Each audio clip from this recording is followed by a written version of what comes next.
Community Infrastructure Service Committee for Monday, June 12th, 2017. We have an earlier start today than originally scheduled, and with that we will look at the delegations and deal with them at the later time. And at this moment we have item number 6 of the consent items, which is we do have a delegate for that, so we will take that one out and we'll deal with the consent items from 1 to 7 and minus number 6. So we have Councillor Fernandez. You have a question, or you want to move, or you? No, I was going to move all the consent items, okay, unless there were questions. Okay, you're the mover, but we may have questions. Councillor Gazzola. Yeah, I have a question on number 7. Question number 7. Okay, do we have a mover that wants to take that out under consent items? Councillor Fernandez. Yeah, okay, all those in favor? Opposed? That's carried. Okay, so go ahead, Councillor Gazzola. We have no other questions. I just wondered if someone could refresh my memory as to, apparently we're receiving a grant from the region or from the province via the region. Did we apply for that, and did we make a decision that this is where that grant money was to be spent? I don't remember council making that decision. I'm just curious. Through you, Chair. The city was not involved in this application. It was an application by the region of Waterloo for transit-supported initiatives, and they saw the trail work as supporting the transit initiative, so they determined to apply it to the trail. So they made the decision for us? Do we have any say in things like that, or there are a lot of, I would suspect, transit problems or things in the community. Do we not have any say? So through you, Chair, I understand that the application was fairly broad in terms of how the region could apply the funding. They did approach the city to see if we would be receptive to receiving funding by the region or applying the funding to a city project, and we were receptive and thought to bring that forward to council. Did we have a choice as to where we could apply it? Okay, so through you, Chair, no, it needs to be applied to projects that directly benefit, and my understanding is it's related to the transit hub. So because of the proximity of the Iron Horse Trail, and in addition the region is looking at a connection from the Iron Horse Trail to the transit hub, that's where the monies are being directed, as the funding application was specific to the transit hub itself and supporting infrastructure. Bottom line, we had no choice. Thank you. I'd like you to vote on that one separately, please. Okay. So we have no further questions, so we'll actually deal with that item 7. I'd like a recorded vote. Recorded vote's been called for.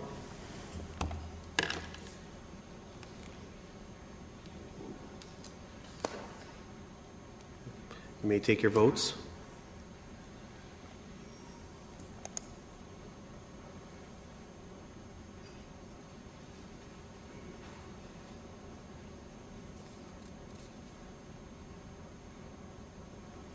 All those in favor, please stand. Opposed? That's carried. And we'll deal with the remainder of the consent items minus number 6. All those in favor? Opposed? That's carried. Okay. Let's go on to our discussion items, and we will be dealing with item number 8, Neighborhood Placemaking Challenge Grant. Challenging grant. And we don't have any presentation, but Mr. Croft's here to take any questions. So right now I have no one in the queue for questions, or... Okay, Councillor Gazzola. Yeah, I have 2 questions. The first one is, I wonder, can we be provided on page 8.1 and 8.2 or a list of events that took place, I'm not sure this year or last year, can we be provided with the cost of each of those activities? Grants were for up to $1,000. Some of those would have been less than that. Well, is it possible to see, can we not be provided with what was granted? Correct. We could provide that in an email. So my second question deals with, if we're getting into this program, do we still have the Festival of Neighborhoods giveaway of, I think it is now up to $20,000? Do we still have that also? Through the chair, yes, we do. Our hope is that each of these will complement each other so that we get more hands, more decision-making into the hands of residents when it comes to their public places. Well, the other one is just really a giveaway. There's no decision-making. It's not just drawn out of a hat. No decisions there. There's no merit, which I'm totally opposed to, because there's no merit discussion. There's nothing. It's just, here we've got $20,000 to give away. So, but that's all. I guess your answer is yes, that's still in place. Correct. Thank you.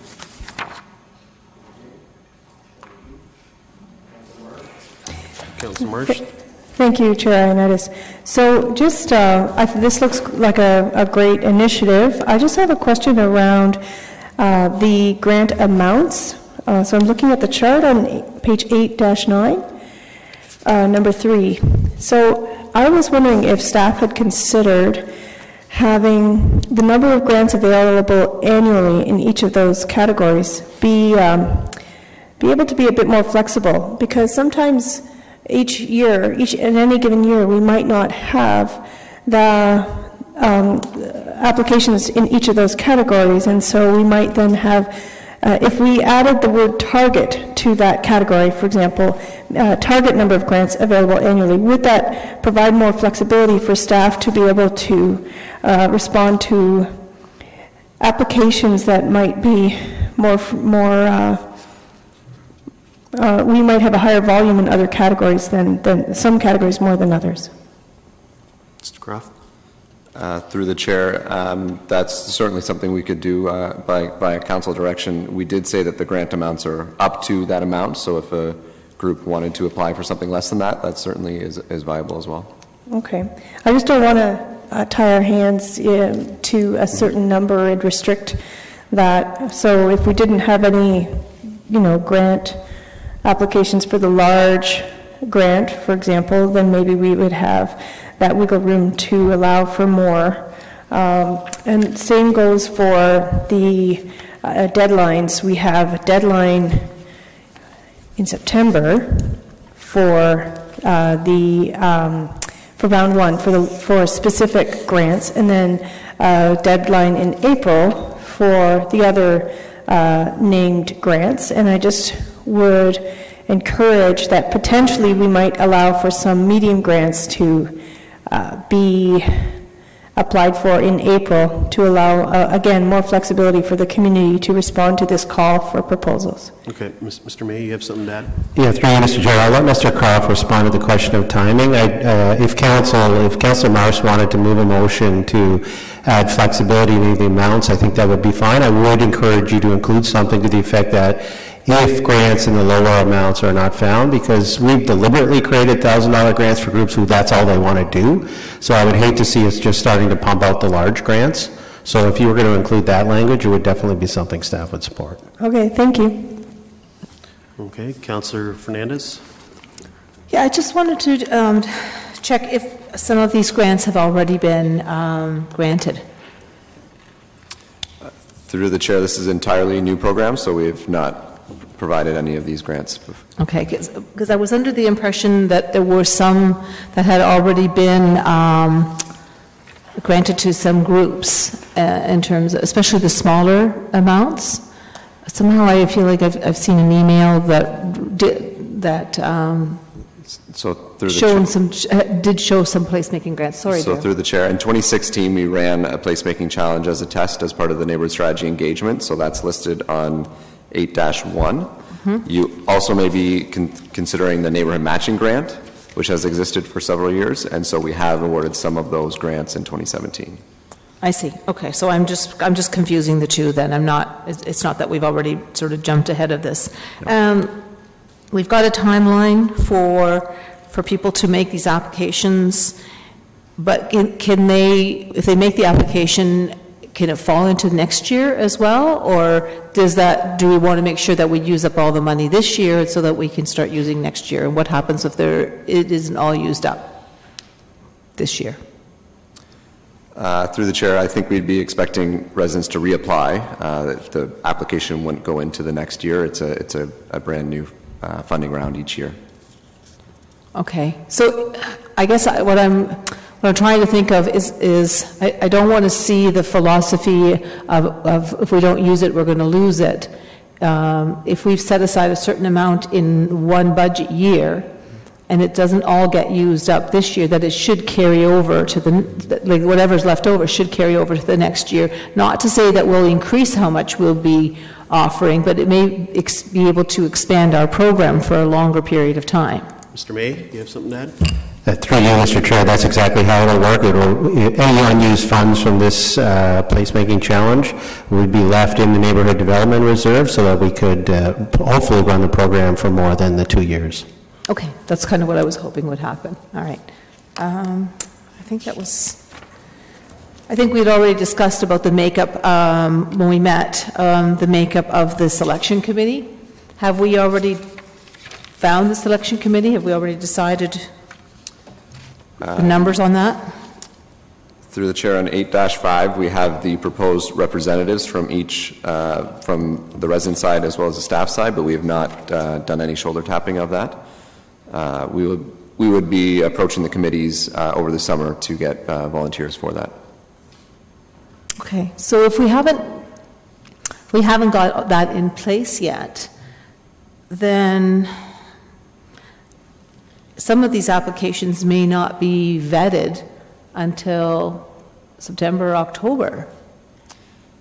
Through the chair, so the deadlines would first be, we're proposing September 18th. Mm-hmm.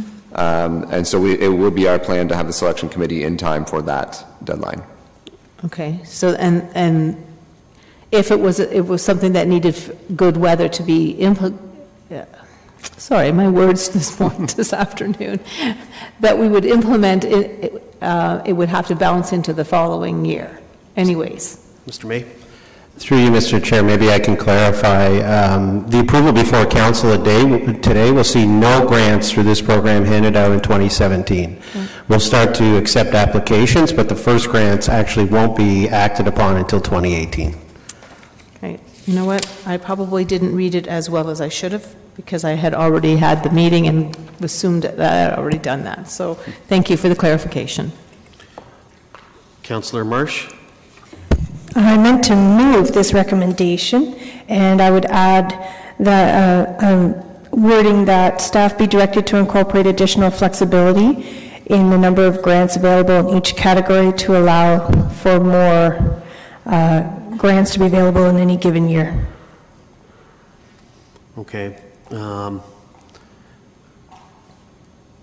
I need to see how you're going to write that out. I'm sorry. Sure, I'll write it and give it to the clerk. Okay. We're on comments.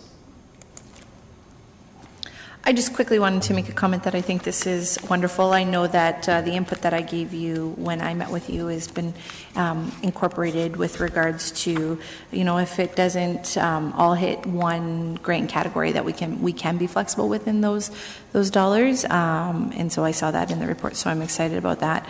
I think this is a great opportunity for many things to happen in our community, and I think it's great that we've got the big and the small amounts so that anybody who would like to participate can do so. And the guide that you have is easy to read and easy to for residents to use when looking to do this type of thing. So I'm excited to see this advertised and continued to move forward because I think it's got a lot of potential to make some great places, some more great places in our community. So I thank you for your work on this, and I am more than happy to support it. We have no further, we have one further comment. Councillor Fernandez? I apologize for my silly questions because it is embarrassing for councillor to be asking questions that are in the report. But I think this is a great initiative. I'm hoping that we're going to see a great cross section across the city, and we have some very, very engaged and very active groups in certain parts of the city, and we have some that are not so much so. So I know it's going to be hard for us to be able to balance that out in looking again at the makeup of who is going to be sitting on the selection committee. I think that's critical, who is there, and that not only having that balanced approach from the staff, but also having that a balanced approach from members of the community. Again, we have lots of members who are very engaged and very vocal. Let's hope that some of those who are less so are willing to step in and be part of that selection committee. I'll certainly be encouraging people to do so. I think that's really important. I think it's really good that we've broken out some of these grant opportunities, because having a smaller amount means that things can get done pretty quick. And I think that's what's really having residents see that will engage them more within their community. Maybe it may even engage some businesses. So they say, well, the city is doing this. We'll partner with residents for something else. So I think that this actually may get another ball rolling along in terms of having more facilities or more, like I love the idea of the shade. I think we really need a lot more shade, and trees don't grow fast enough. So I think that's a really good component to this. So I look forward to seeing how this all starts to roll out in the next year. Thank you. Thanks for your patience. Okay. Thank you. And thank you, Councillor Marsh, for writing that out. That makes a lot more sense to me now. Go ahead. So I'm moving the recommendation that the annual Neighborhood Placemaking Challenge be approved, and that staff be directed to incorporate additional flexibility in the number of grants available in each category, so that we can be as responsive as possible to applications received in any given year. I apologize for the handwriting on the fly. Just basically, I'm not proposing that we increase the maximum amount of dollars being allocated per year. It's just that if we have more applications in one category than another, that we allow staff flexibility in being able to give more grants than what is currently outlined in the chart. Okay. We have no further comments. So, Councillor Fernandez. So I just want to understand completely what you're suggesting, Councillor Marsh. So when I'm looking at the grants on the draft, so let's say, or on, probably better to look on the report, on 8-9, you're suggesting that if, for example, in the medium grant up to $6,000, that there are 3 grants that are available. If we don't have 3 applications for that money, that some of that could drop down to the health, sustainability, or Yes. small? Is that what you're suggesting? Exactly. Okay, so that it could possibly get dispersed among more groups then? Exactly. Okay, perfect, thanks. Okay, we have no further questions. So it's been moved. Recorded vote. Okay, we're gonna take the amendment first, and then we'll, if everyone agrees to the amendment, then we'll deal with the main recommendation. So all those in favor with a recorded vote, please. Sorry. Voting polls they're on.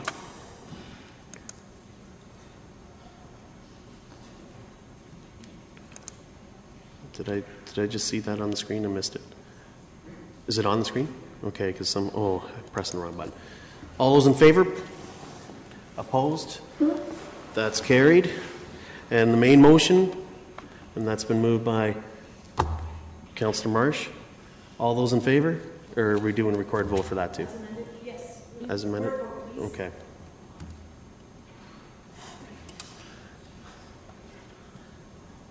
I think that's everyone. So we see it as live as you can get it. And all those in favor? Opposed? That's carried. All right, that concludes that item.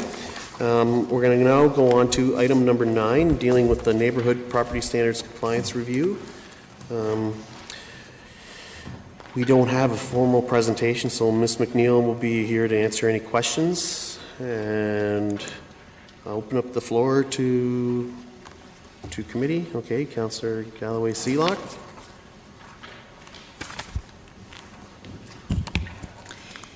So I was reading the education section on 9-5 with regards to proactive enforcement with a number of the sidewalks, snow removal, front lawn parking. And we're not going proactive for a lot of things, but there was a clause in there that focused proactive enforcement on chronic or repeat offenders who are already aware of the rules and regulations and continue to not adhere to them. Are we going to be doing that type of proactive enforcement? Because I understand education is a huge piece of this, but is that one area we can focus proactively on? Ms. McNeil? Through the chair, that would be an area that we could focus on in terms of being proactive without additional resources. Those are generally pretty far and few between, and we're generally aware of who they are. Okay, that's great to make sure that we do move forward with that. I'm just looking here, and I have a question mark beside something. No, I think that's it. I'd be prepared to move the report at the appropriate time. Okay. Councillor Singh? Yeah, thank you, Mr. Chair, and thank you to Gloria and, of course, your staff. I'm sure this was an extensive body of work that has brought us to this point, and there are some sound recommendations being made to the changes. And I just want to continue to touch on, go further on what Councillor Galloway-Seelock was saying, especially dealing with property owners that seems to be a chronic habit. Even though they do receive the notice, it's reoccurring.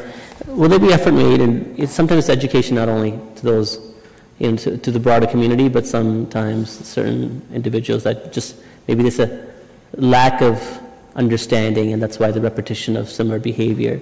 What type of effort will staff take to, I'm not saying educate, but communicate, see why the issue continues to reoccur over and over? Through the chair, our focus is always to speak with the individuals first. Whenever we're on a property, we always do a door knock and attempt that verbal communication to begin with. We then follow up with an order to comply, and hopefully that generates some communication with those homeowners. If not, then we would always have the opportunity to continue moving forward and go in and do the work or move to a formal charge. Okay.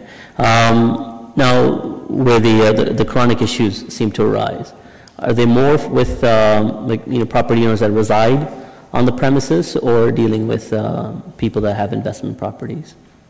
Through the chair, it is generally through people who have investment properties and are not necessarily living at that location, so they're not keeping an eye on it or keeping it up and maintained. Okay. Are we trying to endeavor to be proactive with sending the notice to the person who may own, because they wouldn't reside on the property itself? So door knocking on the premises is not going to achieve any benefit. What type of communication effort do we make? Through the chair, generally when we're dealing with a rental property, we would send notification always goes to the owner. They are the responsible party and the one who ultimately will be held liable. If we know there's a tenant situation in there, then what we do is we also will communicate with the tenant. So if we believe it may be something that's, if it's garbage or something going on that would be caused by the tenant, we also communicate with them to let them know of what the rules and the regulations are. Good, good. And that's normal practice. That's good practices that I'm sure that we adhere to. The reason why I ask is, as we look at the full review, sometimes it's good to be reflective on how can we change our practices as we engage with the community that could better, bring better results as well. The other question I had was on item number 10 for the vacant buildings. This is a motion I had brought as direction to staff in reviewing this. I'm glad to see that this was reflected on, and there's some serious changes that are being proposed. And I think what's being suggested isn't too outside of what should be expected of property owners of to maintenance of their building. My concern jumps out from the demolition of buildings by executing that order ourselves. If it's problematic more than 24 months. I have some serious issues with that. Do you want to give some more clarification? Otherwise, I was planning on giving some different recommendation or bringing forward, but I'd like to see what you have in mind. Certainly. When we looked at the vacant buildings provisions, what we did was we looked at several different municipalities, and we came across two that do have the demolition clause in place. Since writing the report, we've actually had some conversation around this, and would certainly support removing that 24-month clause, and simply because the Building Code Act currently does give us the ability to demolish a property at any time, going through the proper channels, of course. So we actually may be tying our hands a little bit and putting that 24-month provision on. So if that was something that Council wanted us to reconsider, I think that may be a good suggestion. And do you think that would be a better practice than what's being recommended through the report? Through the chair, I do think that may be a better practice, just because if we do have this 24-month clause, we currently don't have a bylaw in place, so that 24-month clause wouldn't kick in until we actually put this bylaw into effect, and then we would have to start that 24-month clock at that time. So we may actually be restricting ourselves a little bit if we've already got properties that we've been dealing with for a number of years that are problematic that we wanted to look at moving forward on. Okay. I had some more questions I can bring back in, but Mr. Chair, I would propose the removal of that 24-month clause, if that's satisfactory to you. Okay, well, I heard feedback from when you... Sorry, I would move amendment to the report that there be the removal of that 24-month clause for demolition, as Ms. McNeil has outlined, that it's their preferred approach as well. Okay. Yeah. Councillor Fernandez. Yeah, before I start my questions, I just want to make sure I understand what Councillor Singh is asking. You're saying you'd like the removal of the 24-month hold on a demolition? Is that what you're saying? No, currently the way the staff report outlines, and I'll allow Ms. McNeil to probably clarify, she's probably better at it than I am, but to my understanding, it's that if there's a problematic property that has issues with maintenance and is vacant, that staff can proactively request for a demolition of that building, but provided that there be a 24-month waiting period. And as McNeil has said, that could tend to tie our hands, having to wait that 24-month. Currently, I think the Act allows us to take that proactive measure already, but having that 24-month articulated in the bylaw would then force us to have to wait that full 24-month period. And what I'm saying is perhaps that should be taken out as the way the staff report has written, but I'll allow Ms. McNeil to clarify. That was my understanding, unless it's different. Yeah.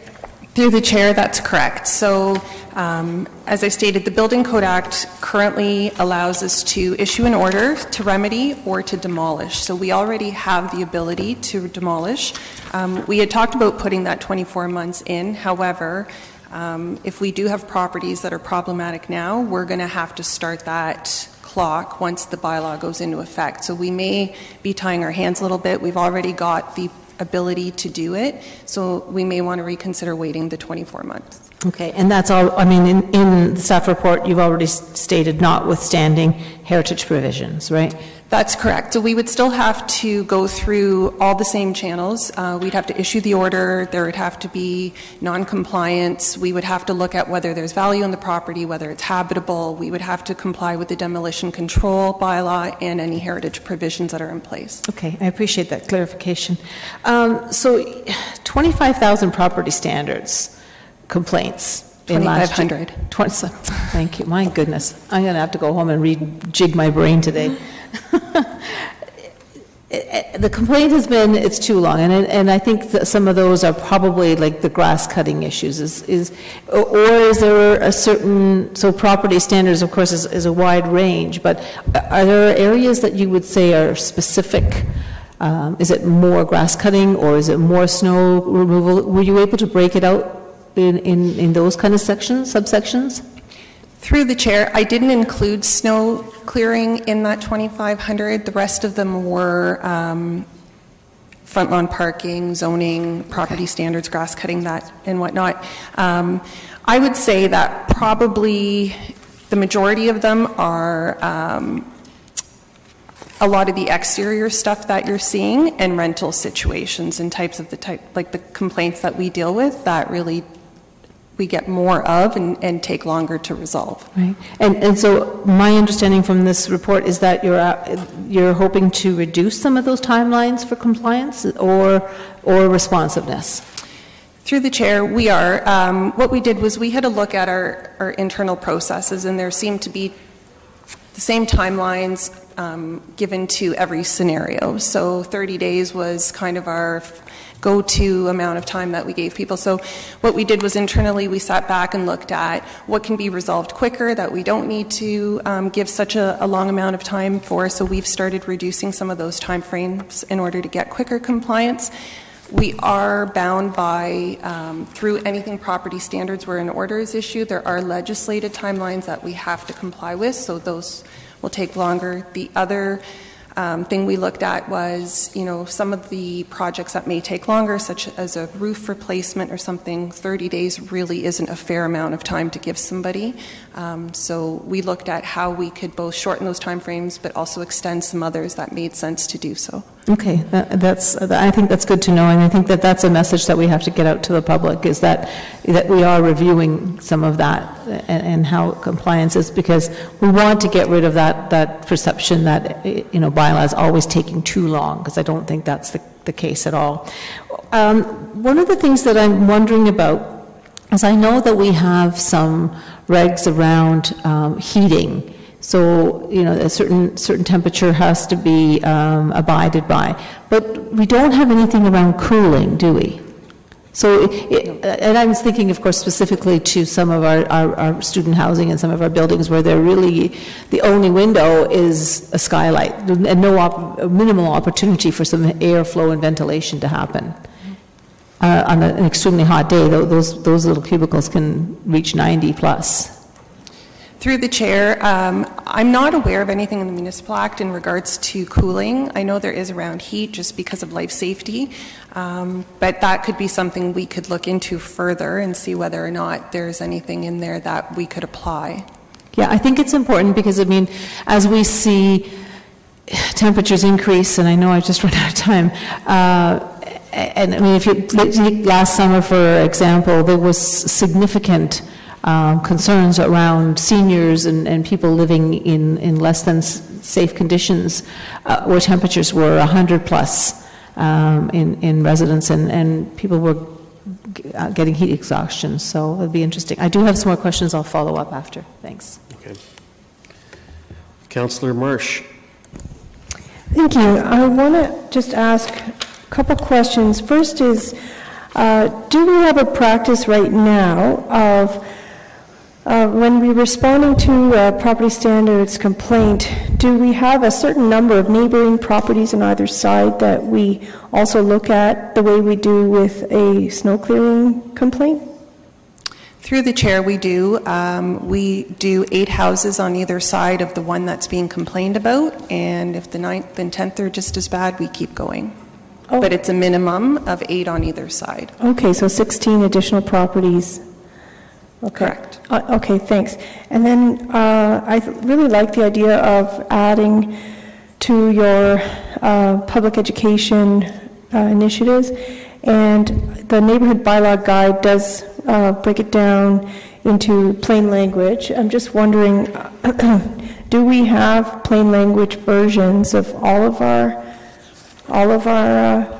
bylaws that we need to enforce, or most of the most frequent flyer issues? Through the chair, that is something that we have started working on. We don't have that plain language type education on everything we do quite yet, but that is something that we're moving towards. I would encourage that. I mean, it does look like you have a fairly ambitious list of events and such to participate in, and going out in the public to educate. But if we can give them something to take away that is in plain language, I think that would be even more effective than making sure we talk to as many people, because in the end, really, they're going to want to look at something and read it and then understand it and perhaps share it beyond just that conversation. I also wanted to ask about some clarification around number 10, the vacant buildings. The wording in here is just fairly vague, where we're requiring vacant buildings to be maintained so as not to detract from the neighboring environment. Can you clarify, are we expecting then vacant buildings to no longer have boarded up windows, that we will be expecting that vacant buildings will now have proper windows? Through the chair, that is our recommendation. So what we looked at was requiring a higher level of standards for vacant buildings. Currently, our bylaw only requires that they be boarded and secured from entry. So we would be looking that they be maintained and kept up to the same minimum standards that every other home is required to comply with as per the property standards bylaw. Mm-hmm. Okay, great. And so one last question, just did you come across in your consultations or in your work on this any discussion around the problem of building permits, where if a property has a building permit out that they have not closed, then they seem to be able to have a lower standard of property standard that might last for years and years, rather than having a deadline for building permits that would require us to be able to, or would allow us rather, to enforce property standards bylaw. Through the chair, we didn't have any of those comments come up that I'm aware of through our consultation. I know that that does come up from time to time, and we certainly work with building staff when we do come across those situations. Okay, so that's outside the scope of this conversation. Yeah. Through the chair, it is, because the Building Code Act is a higher, I mean, that's a provincial legislation as opposed to the property standards bylaw. Okay, great. Okay, thank you very much. Councillor Yaneski.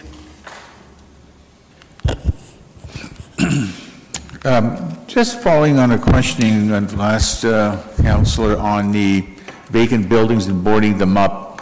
I guess they'll be boarding up the doors and the windows specifically to avoid entry illegally and causing vandalism and stuff of that nature. But if we go and follow up with this and not have those buildings boarded up and just left as is, more or less, in a reasonable state, if we can get that, wouldn't that encourage that any people who are in a crime would say, hey, just smash a window and just go right in there and cause vandalism? I mean, the boarded up building is a deterrent to getting in, but on the other hand, doesn't look good either. That's the catch-22. So if we remove the boards, or not have them installed in the first place, you don't have broken windows and broken doors. I mean, are we going backwards or forwards? I don't know. That's just a question mark I'm just raising, whether you have a comment on that or not. Through the chair, I think when looking at this, when the motion was approved by council, it was for us to look at a higher standard than just boarding. I think the motivation through this bylaw would be that there's a consequence there for that property owner to maybe not leave it vacant for as long as they sometimes do, and encourage them to bring it up to standard. And if they're having to do that repeatedly, then they may consider potential sale or maybe putting tenants in there, so that we're not running into those issues on a regular basis. So from your experience, from any cases you've had of this scenario over the last several years, why do you find that those buildings are sitting there empty and haven't been acted upon in terms of being refurbished, cleaned up, or whatever? Is there a reason you have found from those property owners saying whatever the reason is? Through the chair, it's a variety of reasons that we've heard over the years. It's something as, from having sentimental value to somebody's waiting for a development opportunity to, for whatever reason is happening in their life, they've just chosen not to deal with that. I've got one landlord that has several vacant properties, both in Kitchener and Waterloo, and nobody knows where to locate that person. So to understand what the rationale would be there is difficult for us. Okay, and I can understand that. You got your challenge there. The other question I have pertains to unsightly storage. Mm-hmm. And I know I've had a couple of situations in my ward, and passed them on to you and your staff, and they've been acting on that, and has not become an issue because I see it's being followed through with. But I think also, and one of them was one of these storage bins that were on the front of one of my constituents' property, and you followed through and you acted on it, and then eventually, after a period of time, got cleaned up and removed. Then I think about Councillor Gazzola. He's got one in his ward that's in the backyard. Would this action here be able to address something that he has? Just Through the chair, this wouldn't address the pods that you're referring to. No, I do believe planning brought something forward to council and where we've changed the regulations on that, and they can only be stored in the driveway and for a specific period of time now, which was a change from before where they could be stored anywhere on the property. We had no regulations. This is more in line with people that collect potentially construction items where we've got large amounts of wood or patio stones where it's being stored outdoors because, for the purpose of one day building a project, but really no intent in the near future, where we don't really have, it may have more, some value attached to it that you don't want to call it waste, but at the end of the day, it's still unsightly for the neighbors that have to live next door to that. Yeah. Okay, I see where you're coming from. Thank you. Okay, that's the first round of questions. Councillor Singh, you queued back in, or is? Yeah. Okay. Ms. McNeil, so initially when I had brought the motion, it had articulated on both vacant properties and sites that may not have a structure on them, but their preparation or anticipation for development. I was dealing with a concerned parcel in the ward that I represent. How would properties like that still be addressed? So as an example, there could be a development that site preparations have started, but again, it stops midway and it stays that way. Again, there is development coming on a vacant parcel, but again, I guess the lawn maintenance or the maintenance of that parcel is subpar to the property standards that we put on our residential homeowners. So how would that be addressed? Through the chair, staff recently met, engineering, planning, and bylaw staff recently met to have a look at vacant lots. And I do know that engineering is currently going through housekeeping amendments on their site alteration bylaw. So we had a discussion on, that may be the better place to put some regulations around vacant lots because there is a permit process that they have to go through for those. I do know that the site alteration bylaw has a size attached to it. It has to be, right now it's 0.4 hectares, that it only applies to that or larger. So what we're looking at doing is putting something in property standards so that those properties that are not captured through the site alteration bylaw would then get captured through the property standards bylaw. So those changes are coming then? They are. So we're just in the midst of trying to work together to figure out where the best place is to put it and and what wording we need to come up with in order to capture when those lots don't fit that permit criteria. Okay, good. I'm glad to hear that because that is an issue that's outstanding that needs to be addressed. I want to go back to number 10 for vacant buildings. Again, from staff's recommendation, it's quite clear that what's being recommended is a higher standard for buildings that are in waiting for development or for whatever personal reason someone may keep it vacant. But in case someone is waiting for a development to happen there, or new construction of a new home, my concern does lie on the windows and door. Perhaps that's understandable, but the windows, where glass windows can easily be broken and people can enter into the building. Can we put some more thought behind that as to, if it's not windows, could it be aesthetically pleasing? It doesn't have to be a plyboard. It could be a painted fixture or whatever. That aesthetically is pleasing, but it helps to achieve the purpose of barring someone from breaking inside. Through the chair, if it's council's desire, we could certainly look at putting in a provision where there is development happening and we know that that's happening, that we could look at putting something in place where staff could allow an alternative to windows as long as it's aesthetically pleasing, as you've said. Yeah, the reason why I say this is, with anything, I think there always has to be a common sense approach. We have to take into individual case circumstances. A lot of times we put bylaws to go after bad players, but sometimes there's many of us who are just trying to, with life circumstances, get stuck within that process. So as long as we can be understanding or work with those that have a certain reason of why their property is in such a way, it would be prudent. So I don't know if that's necessary to bring that recommendation now, or I could bring it articulate it better and bring it as part of council, or does staff understand exactly what the intent is? And you tell me. I don't want to rush to put something on paper that doesn't achieve to capture the essence. Mr. May?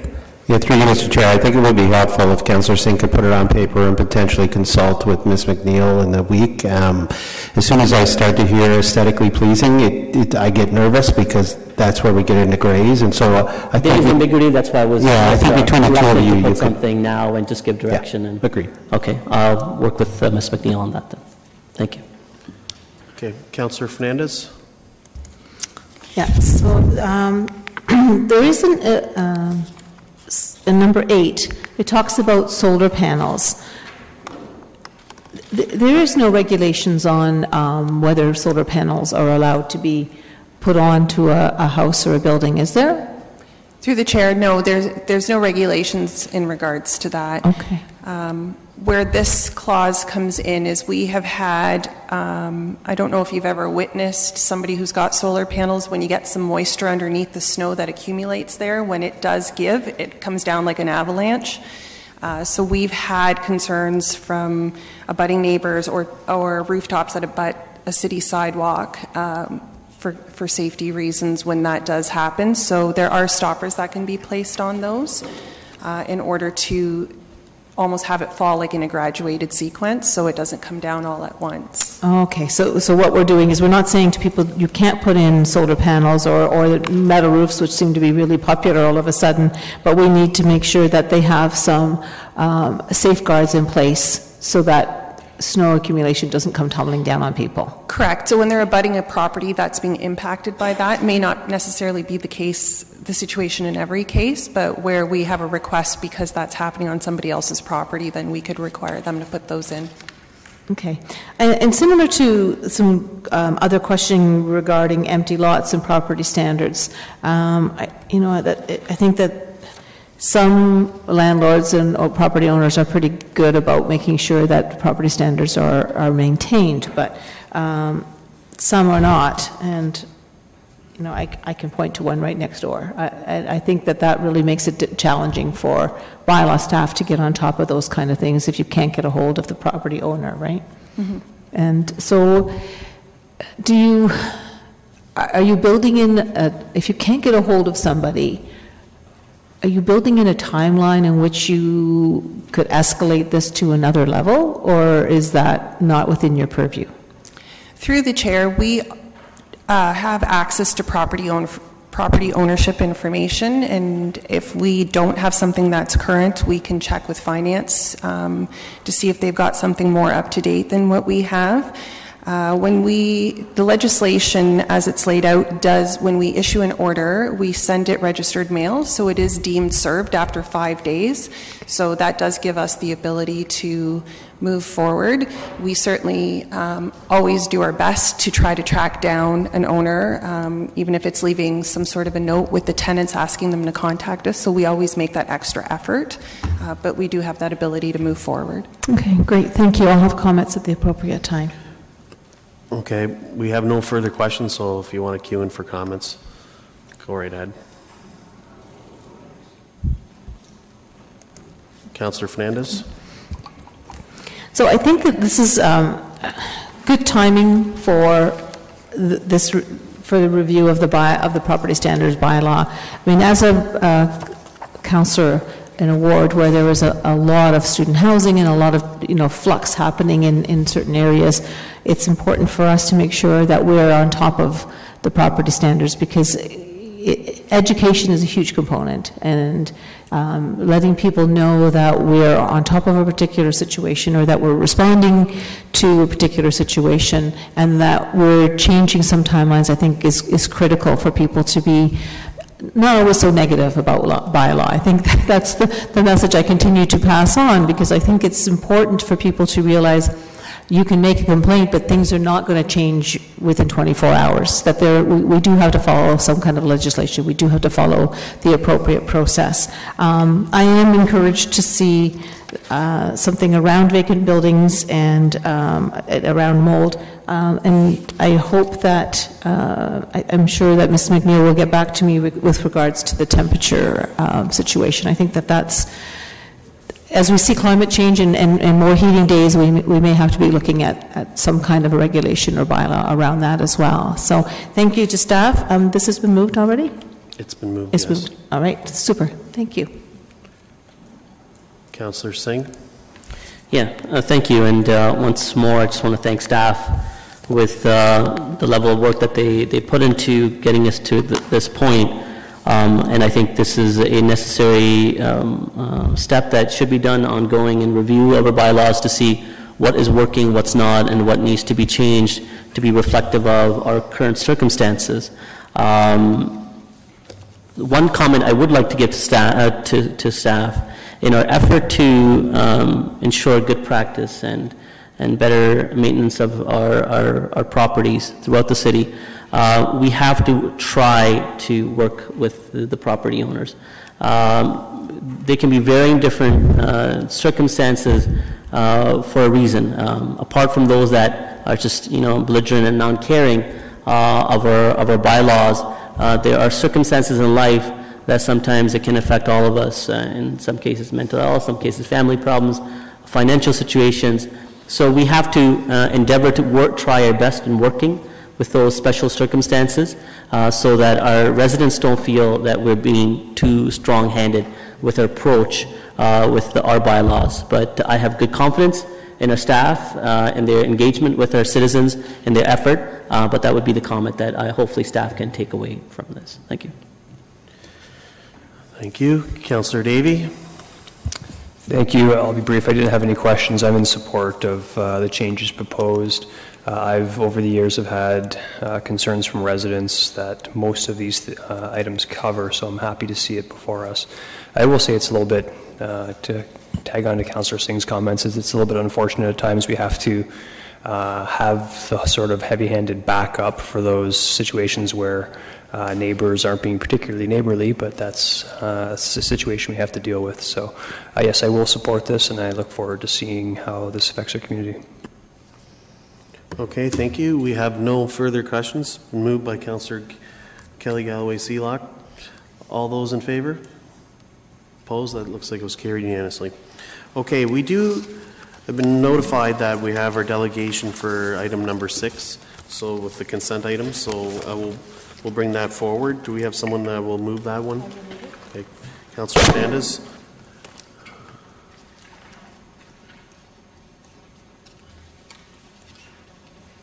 Okay, we'd like to welcome Ann Crow.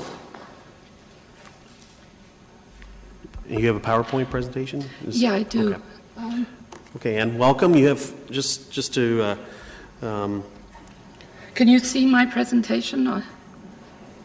Oh, there it is. Okay. I just want to give you, just pursuant to Council's procedural bylaw, delegations are permitted to address the committee for a maximum of 5 minutes, okay? Thank you. Just want to give that reminder. Welcome. Good afternoon. Thank you for having me here this afternoon. I'm here to talk about the Grand Trail Network project. If I go to the next slide. Okay, I'm just going to highlight a few issues here. I don't want to waste your time, but there are, and hopefully answer any questions that you have. This is a project that we've been working on for a couple of years. And the idea is not just to have a multi-use trail along the Grand River, which is kind of how it started, but this is actually to be throughout the watershed and to connect people and really celebrate our heritage, our culture, and the ecological diversity that we have.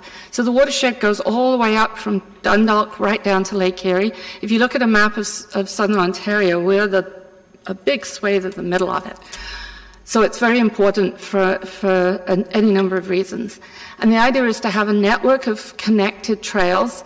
And I think the really unique thing about this project is that we want to include the river as a trail, which takes us back to historical times when the river was the way that people got around. So it'll be a part of the trail network.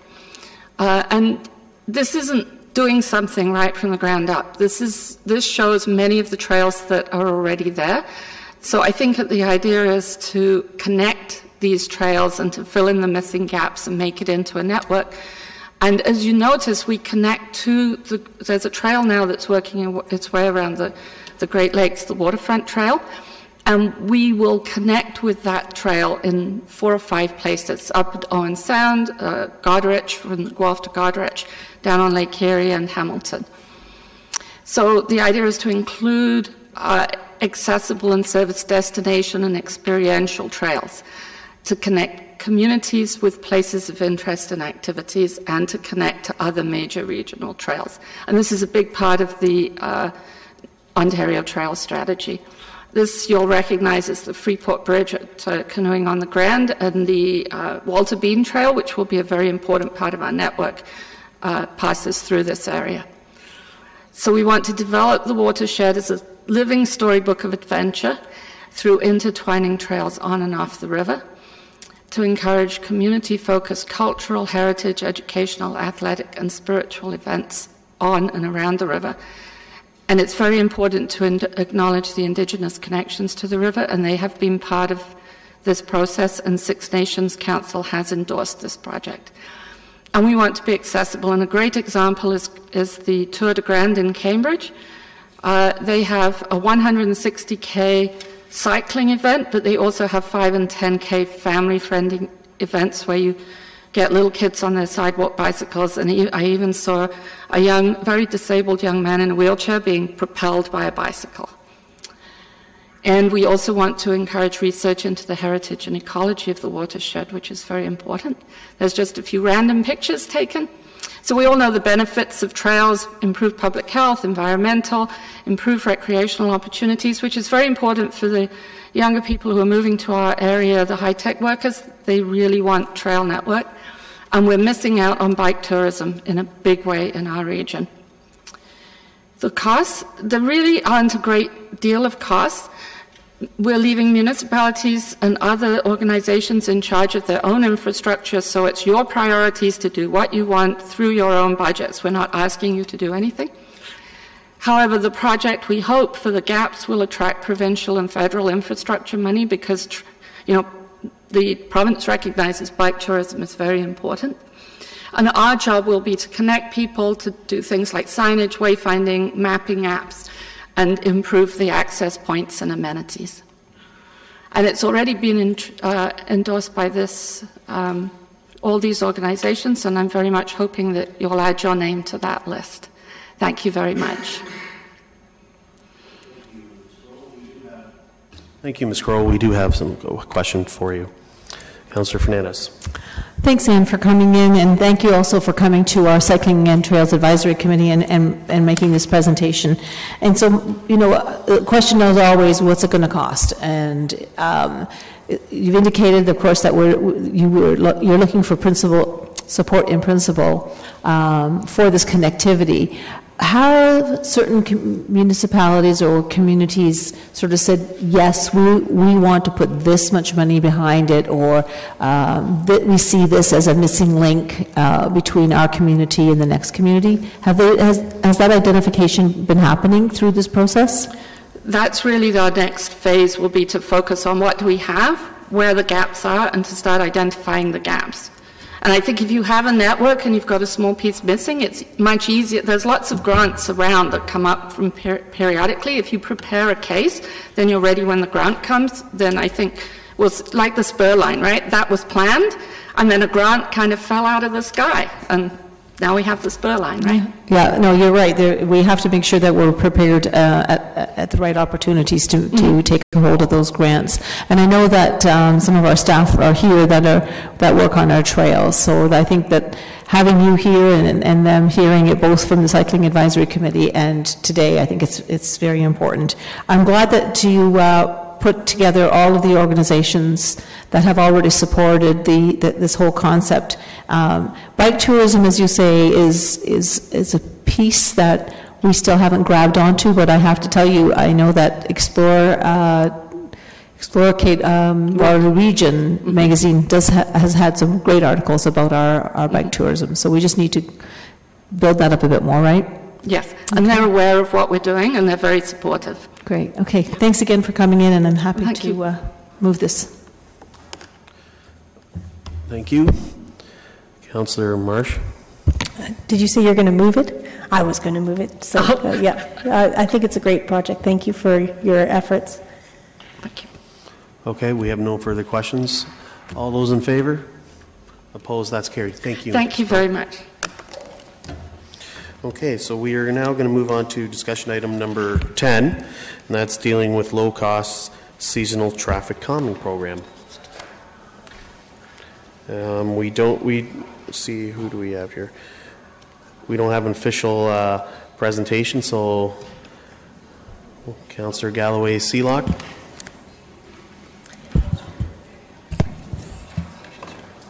I'm just wondering on a move-forward basis, because there is only a couple options here with regards to moving forward with low-cost or seasonal traffic calming. If there's more options that become available, what are the steps that need to happen? Does it come back to council, or does it automatically just go on to the list, or kind of how do we see that unfolding? Sorry. Go ahead, Mr. Thank you. Thank you. Through you, the chair. That's a valid question, and staff do intend to further investigate potential options and additions to this to provide both staff and council with further options and a variety of alternatives to address the lower end of traffic calming concerns. The process, I would suggest that we would come back to council with additional measures. I think it would be important that we pass that through you folks first. And I think my other question is with regards to the radar speed displays. We have some already that we give out to residents if they want to take charge and do this. Have we seen much damage to them over the years? Through the chair, we have two units. One that we have our summer speed advisory student utilize for 4 months of the season, and we have them go around the city to requested locations. We have a second unit for residents. Frankly, the resident uptake has not been significant on that. We haven't had it borrowed a significant amount of times, but I can't speak to any challenges with damage from that. Okay. And the flexi pole delineators, is that how you say it, or just flex pole delineators? Is that something that we can? Obviously, we wouldn't leave them out in the winter, but that we. Have we seen results from this type of mechanism? Through the chair, we do have been provided some data from the City of Ottawa, who have a similar program in place. And I'll be corrected if I'm wrong here, but I believe the reduction in speeds are in the area of 3 to 5 kilometers per hour through experience with them. So that could be really positive, as in the picture here on the one page, in school zones to try and decrease some of the speeds on the streets around school zones, as one option to try and decrease? Through the chair, that's certainly one of the options that would be available to councillors. We anticipate staff to sit down with the councillors in each ward to determine the locations and what's best, but that is definitely a viable option. I think there may be a lot of locations and maybe not enough money to do some of these things, but I think they're good options that we have an opportunity to move forward with that can happen in a relatively short period of time. So I think they're definitely good options, and I'm happy to see that you will continue to investigate further options. So I'm more than happy to move this recommendation at the appropriate time. Okay. As noted, thank you. Councillor Fernandez? Yes, this is something I think we've all been kind of waiting for in terms of the requests for some kind of traffic calming when that particular road doesn't fall under our regular traffic calming initiatives. In the spring, we were asked if we wanted to identify streets within our wards that could use these speed advisory boards. How many actual requests did we get from council? I think it was Lou that had sent out that email. Mr. Cronkite? Through you, Mr. Chair, I believe we had 2 to 3 councillors that actually forwarded locations to our staff for uptake for the speed advisory program. That being said, we do run that program throughout the summer, and there are 2 locations per day that our student is targeting, so we do cover a lot of streets throughout the summer. And I think it's a really great program. I mean, not only do we have a staff person who's monitoring it, but that it's in everybody's face every single time they go past and they're speeding. So that's why I'm really glad to see that we're asking for 2 more, which means we can cover a whole lot more area. I mean, especially for the number of traffic complaints and speeding complaints that I see on a weekly basis. I'm sure the rest of the council does, so I'm kind of just surprised that there weren't more requests. The flexi stakes that you're talking about, these would be located all through the year on the roads, or would we be putting them in sort of with fair weather as opposed to winter weather? Through the chair, in response, our recommendation is that those flexi stakes be only in spring, summer, and fall. Other municipalities that have tried them have recognized the challenge in the winter with snow removal, so our recommendation is to take them out in the winter. And it's probably important to note that speeding typically isn't nearly as much of a challenge in the winter just because of the winter conditions we have. Well, nobody wants to speed on icy roads, hopefully, right?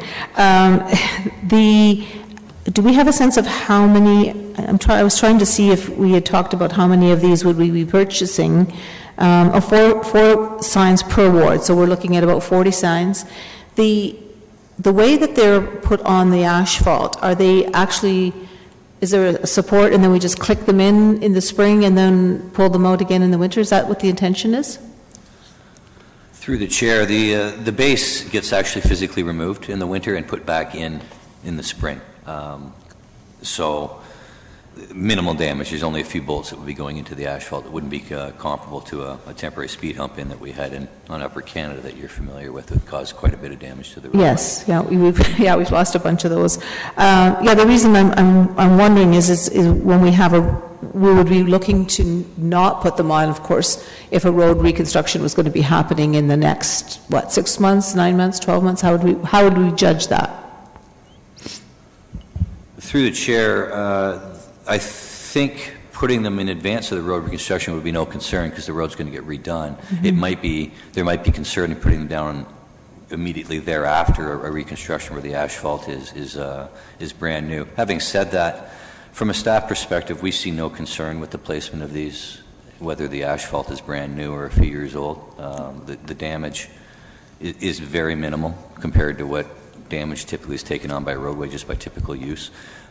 So we really have no concerns in that regard. Okay. it'll be difficult for us to be statistically significant on the reduction of speeds. And sometimes people who are standing on the sidewalk or on the edge of the road who are trying to cross think that a car is traveling, 55, 60 kilometers an hour, when in reality they may only actually be traveling the speed limit. How will we be able to judge the success of this without constantly putting out the traffic cables to judge the speeds? Through the chair, that's exactly how we're going to measure it, is by following up with our automatic data recorders and doing the before and after studies. Okay. All right. Well, I'm really happy to see that we've got quite a range of opportunities for traffic calming. We've got the regular ones, we've got the painting in the intersections, and now you've come forward with this. So I think it's really, I know you're asking for some additional money, but I think it's money that our community wants us to see spending. Okay, thank you. Councillor Singh? Yes, thank you. Similar to Councillor Fernandez, I agree. I'm really glad to see some of these changes. From the report and from the answers, I'm hearing that this is a very ground-led initiative, that the respective ward councillor could engage the street and the community to see where these short-term measures could be implemented. Is that correct? The ward councillor would have a healthy buy-in in addressing where the problematic streets are?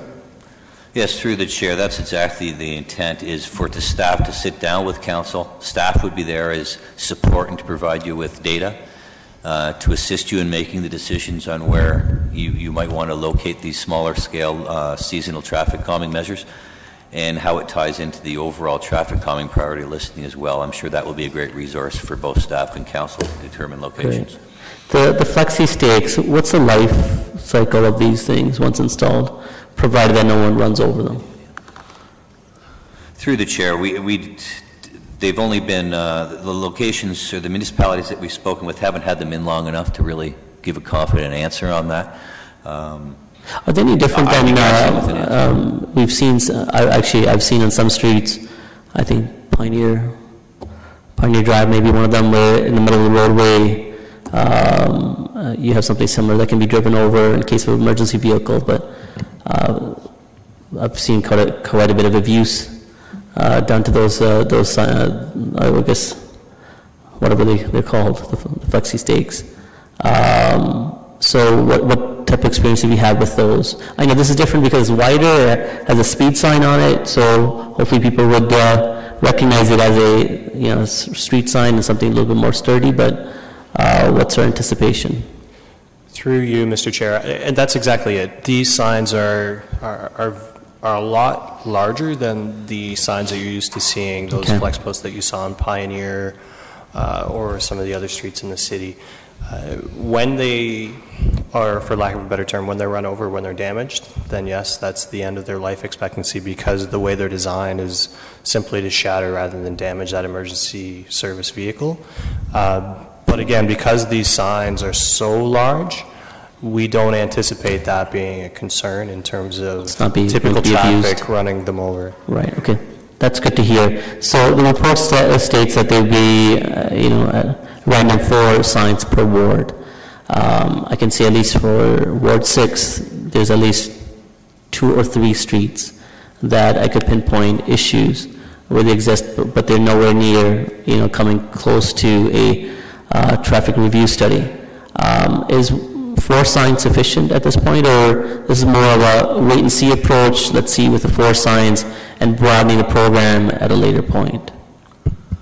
Through the chair, that's certainly a plan. The 4 signs we're recommending be limited to each ward. Keep in mind, depending on the length of that roadway, the location on the roadway you might want to treat, you could address more than one roadway each year. You could assign 2 signs to one roadway and 2 signs to another roadway, or you could assign all 4 signs to one roadway.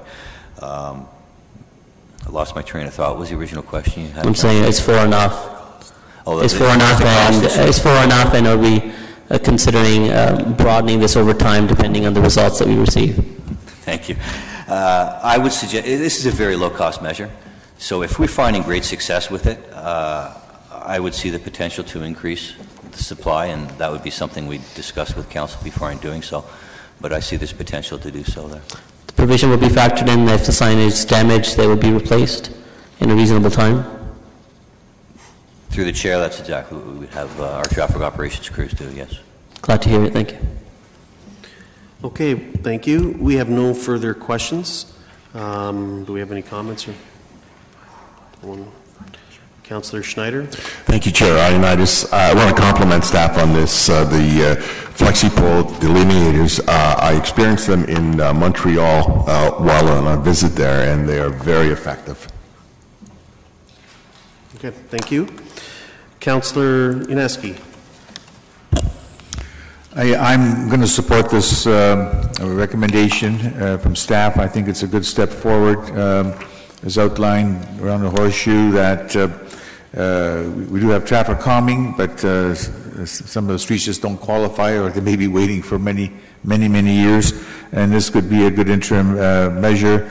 Having a speed identified with radar is sort of an excellent control, and especially streets that may just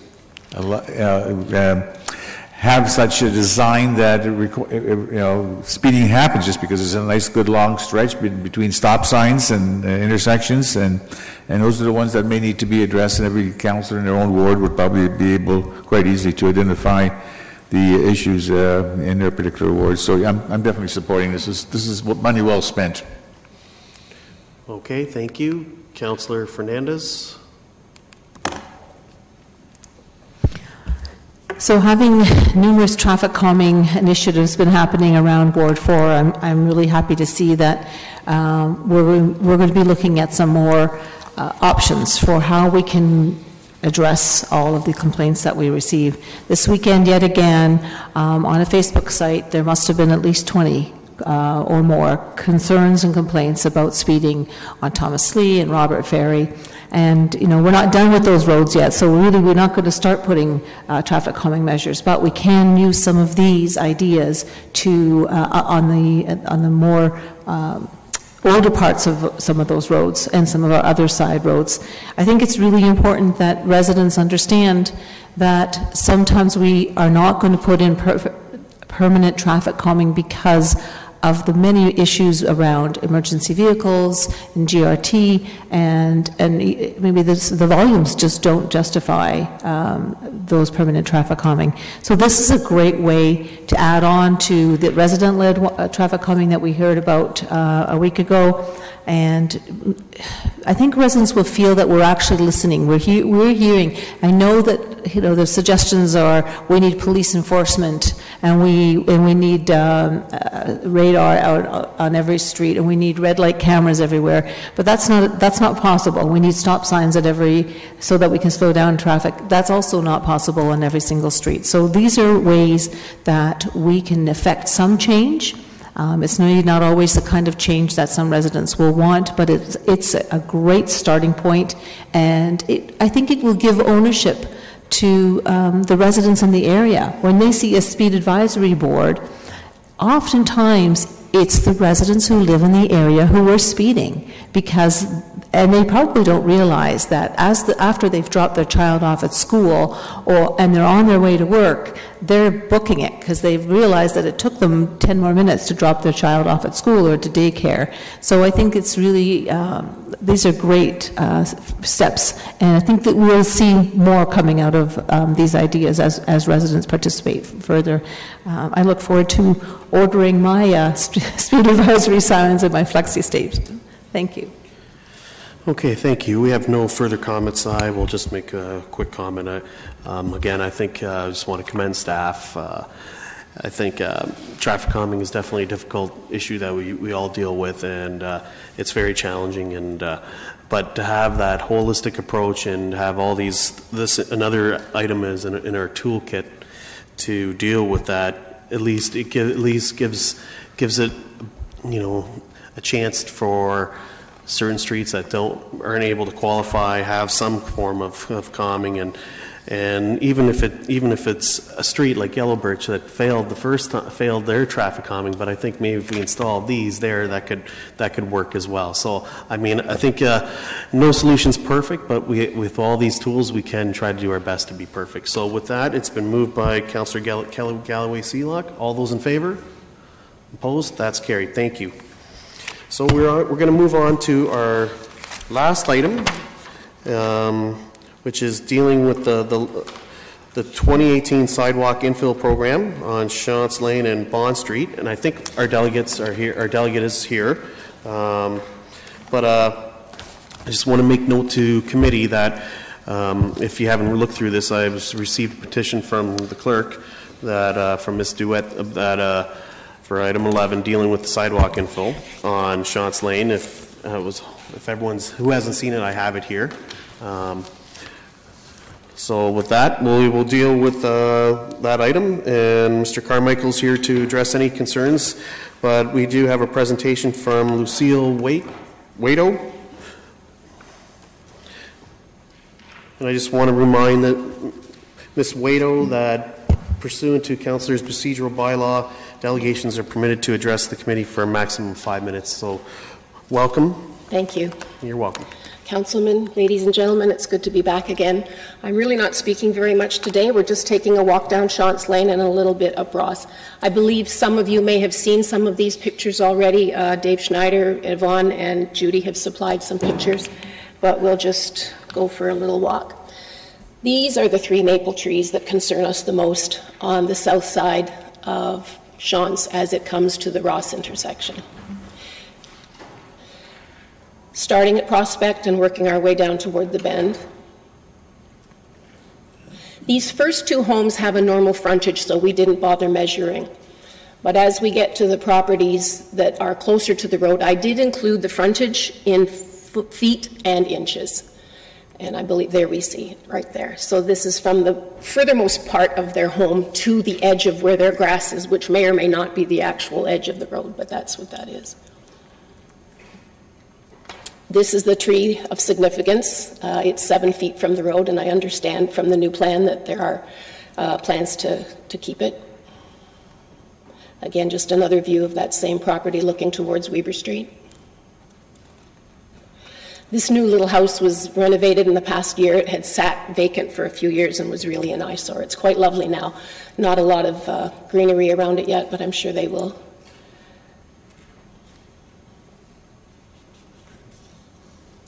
This fellow says he's finally got his grass just the way he wants it, so he's hoping that there won't be too much coming closer to his home. 31.8, I think you can see that. 2 of the oldest homes on the street that were there right from before any of our homes were in. This one has a very short frontage, 18.3, and this is the point I understand from the new plan where it will start to actually cut into their properties if a sidewalk was to go in on this side. This fellow is concerned that if a sidewalk comes in, he will only be able to park 1 vehicle in his driveway instead of the 2. That might be a concern for him. And now we come around to going back up the other side of Shantz. This is the entrance of the trail, which originates over on Ottawa Street. The fence, as you can see, needs some work. Again, a further look down the trail. 2 weeks ago when we had a cloudburst, I walked down after it, and this is the runoff that does happen. The residents say that there's problems with people falling here, so perhaps that could be addressed too in this project. Again, now we're just working our way back up the street. There's those Russian olive trees. There are some maples in behind the fence on the MTO side.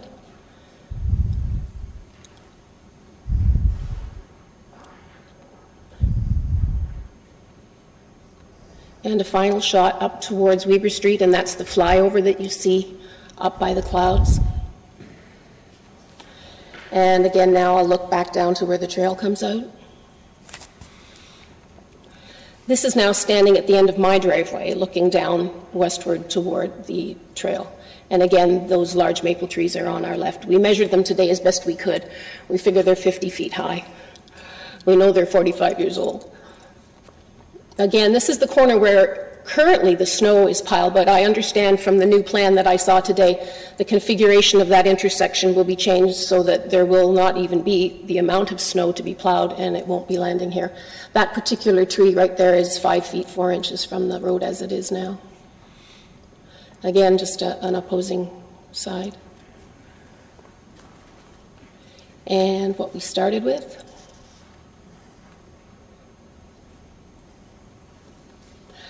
Every creature is better alive than dead, men and moose and pine trees. And who understands it aright will rather preserve its life than destroy it. Thank you. Thank you very much. Ms. Gore, we have some questions for you.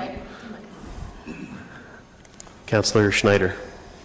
Thank you, Chair Ioannidis. Lucille, thank you again for coming in, and thank you for the great dialogue and respectful and informational dialogue that we've had since this came out. And I realize you only got to see this revised report this morning, and it does save some of the trees on Chance Lane, but not all of them. Could you comment, share your feelings on this new design? After we were here the last time and we came to understand how there's a mandate in the city to try to improve the accessibility for people, we realized that some sort of a trail or a sidewalk on the west side was probably a very good idea. But we still hoped to save the residential side and the south side from a sidewalk, especially since there's nothing that currently attaches to it, whereas on the north side of Chance, as the kids come down, they continue on that west side. So, of course, that made sense. And, of course, there will be some tree loss, and we recognize that. And there's also been a talk that perhaps we can replace some of the vegetation in the trees. So we recognize that, and we're hoping for a compromise as opposed to two sides, that for sure to do the one, to save more trees at least on that south side of Chance, those 3 maples. Again, on those trees on the south side of Chance Lane, the ones that face Ross Avenue. Mm-hmm. Can you explain, as a resident, in terms of the importance of, the aesthetic look of those trees, the environmental benefit, and the sound baffling benefit they provide? The aesthetic appearance is, I think, very clear to many of us. Even this morning I was speaking to one gentleman. I showed him the new plan and how it would affect his driveway, perhaps extending it. And again, he's feeling that the loss of those trees would be very sad. Many people actually down the street who don't live there but drive by it every day also recognize that it provides shade and just beauty to that corner. And if they were to be gone, it would be dreadful. For my own personal concern, I look out that way, and I know that with those trees gone, I know what I will be seeing is more hydro lines in the poles. The top of the expressway, you can see some of the cars in the vacant spots now. Environmentally, the shade that provides, it extends right to the far side of the street, and that helps keep the concrete cool. And if we're trying to help reduce temperatures in the city, that's vital. The noise helps tremendously because that expressway is very noisy. We've got a lot of motorcyclists who like to use it, and some of the trucks, as they're approaching the flyover, will use their air brakes. So we know that there's a benefit to the sound barrier, and also, without question, anything to do with the environment in terms of the air improvement. I think everybody's aware of those kinds of things. So. Now, as a resident located where you are, as you notice people coming down Ross Avenue using the sidewalks on Ross Avenue, they walk down, and if they do use Chance Lane, what's their pedestrian habit? Do they stay on the expressway side of Chance Lane, or do they move over to the residential side? I would say anybody coming off the trail, of course, stays on the expressway side, and the people coming from Ross that take the curve toward that are always on the expressway side. There's no reason to cross over, because when they get to the end of Weber Street, they're heading right, 90% of them. So it seems to be that even the students no longer observe the proper road regulations where you're supposed to be walking down the road facing traffic. So when they go to school and when they return, they're always on that same side. Could you maybe give us an example as a resident who sees this, in terms of pedestrian use, pedestrian traffic, rated on a scale of 1 to 10, so 10 being very heavy, 1 being very light? What would you rate the pedestrian use of Shantz Lane as? 4 or 5. Okay. Okay, thank you. Okay. Okay, thank you, Councillor Schneider. Councillor Fernandez? Thank you, Lucy, for coming in. And your pictures are perfect, because that's exactly how I saw it, and I think it's how we all need to see what people view every single day. If you were to be sitting in our seats today, what would your recommendation be for this particular situation? I know that's a tough question, because you've got your own personal thoughts, but also you've learned a lot over the last week or so. I understand the need to have a walkway down that roadway that is better than what's existing, and I understand that a cement sidewalk may be the best option. Again, extending from where the trail is. And I believe, yes, we will lose some trees. And we've admitted that those trees are not beautiful anymore. They still provide a fair amount of visual help, and also, I believe, sound, for sure. But if something can be eventually put in that will grow to at least the same size, I know there are certain types of vegetation that grow fast and some not. So my hope would be for a compromise that do what you need to do on that west side. And I understand that your concern for the beauty of the city is probably eminent as well. And so I'm trusting that that would happen. Okay. But we are just requesting that perhaps because the east side and the south side is rarely used by pedestrians, that perhaps it could stay. I even wondered, when the road is redone, could we put perhaps a curb then on the edge of the road, if that would make it look a little better, rather than just having the grass coming to it, since the other side will be new.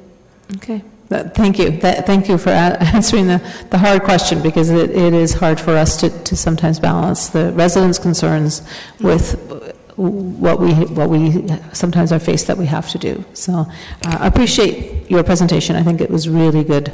Thank you. Thank you, Ms. Groh. We have no further questions for you. Councillor Schneider. Questions of staff? That's what it is right now. You're first in line. Great.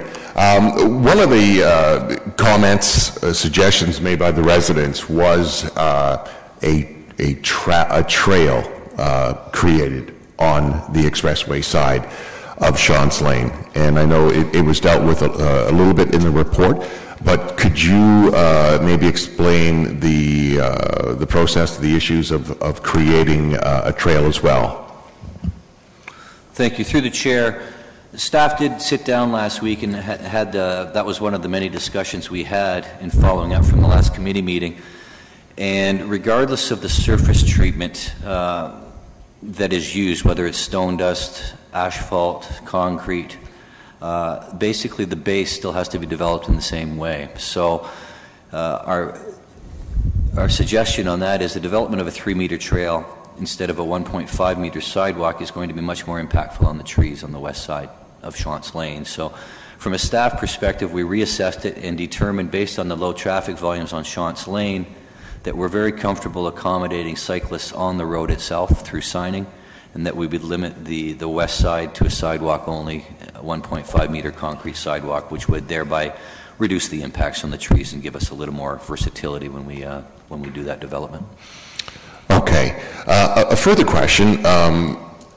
Ross Avenue, which is parallel to Shantz Lane, has sidewalks on both sides of the street, but only up to Prospect Avenue. Once you reach Prospect Avenue, and the other side of that, there are no sidewalks. Maybe comment on why sidewalks weren't proposed there? Through the chair, it's a simple response as that section of Ross is not being reconstructed. So when a roadway is scheduled for reconstruction, as per our sidewalk infill policy, we do review it for the implementation of sidewalks, and that's exactly what this report we've considered has been a result of. So when Bronx gets reconstructed, the process to initiate implementing sidewalks on that road, we would go through that process. Okay. Thank you. I'd like to propose an amendment to the recommendation. Okay. Can you put it ready forward, for clerk, please?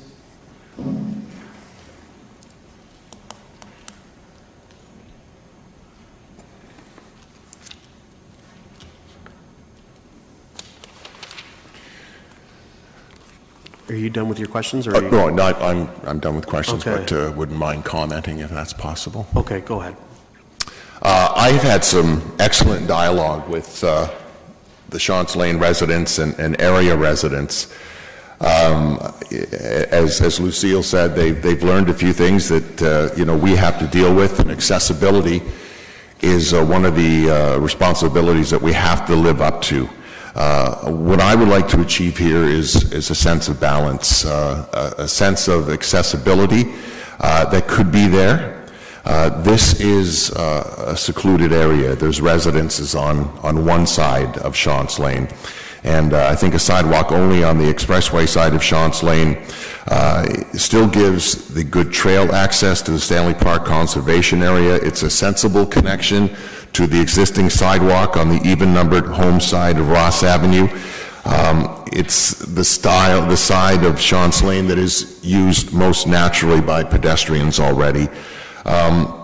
Residents appreciate these large mature trees on Shantz Lane that face Ross Avenue on the south side. And there is an understanding that two of those trees there are ash trees, and they do need to be removed due to condition, but the remaining trees do provide visual, environmental, and sound barrier benefit to the neighborhood. And I think a sidewalk also on the residential side of Shantz Lane, as some of the pictures that Lucille presented to us, will affect the frontage of the homes and be very close to the front doors and the porches. So I'm striving to achieve balance with this. And my amendment is that a sidewalk not be installed on the residential side of Shantz Lane, and that a sidewalk only be installed on the expressway side of Shantz Lane as a continuation of the existing Ross Avenue sidewalk on that side of the street. Okay, thank you, Councillor Schneider. Questions to continue on with Councillor Fernandez? Yeah, thanks. So based on Councillor Schneider's amendment to the recommendation, a sidewalk that would be put on the expressway side, would that be curb-faced, or would it be with a boulevard? The reason I'm asking is because when I was out there, and previous to that, the residents had pointed out that the maintenance along that side of the road is pretty haphazard. I mean, it was everything growing in there, and it was pretty darn tall. If we put a sidewalk in with a boulevard, that means that's adding maintenance for us. If we put it curb face, we would not have that maintenance on that side. Mr. Allen? Through the chair, we would recommend a sidewalk with a boulevard only because of the conflict that we get with snow removal on the road and the sidewalk itself. Operations did specifically request a boulevard along here if there was to be any kind of pedestrian facility. Okay, so that actually will help answer my other question, because that I would be concerned with the snow plowing impact on the residential side of Shantz if we were going to, depending on what we were considering, whether it was a boulevard or not. So that would mean that hopefully we would see more of the snow being pushed onto the boulevard side of Shantz Lane as opposed to the residential side, right? That would be the hope. I can't speak for operations, no, but they would look for places to put the excess snow for sure. Okay. So we've already identified the concerns with regards to the removal of the Russian olive, and when I was out there, and Ms. Waito did identify the fact that some of the Russian olives are in declining health pretty dramatically. Would we be partnering with the residents for maybe some planting, or what kind of plantings would we already anticipate putting in once we completed that road reconstruction along the expressway side? Through the chair, as with all these projects, we do a tree planting plan, which is done by Community Services, and the residents are welcome to give their input on what type of trees to put along there. We do have a PIC to be done, or 2 of them to be done in the next 8 months. So at that time, we can have feedback on the tree management plan for sure. And I think that's important for the residents to know that they will be able to have some input on what is being planted on that side. If the sidewalk on the residential side was to move forward, how able are we to preserve some of the trees and some of the landscaping that's already on that side? Through the chair, as the report points out, the only tree impacts would be on the stretch of Shantz as you get to Ross, so the 3 maples that were pointed out.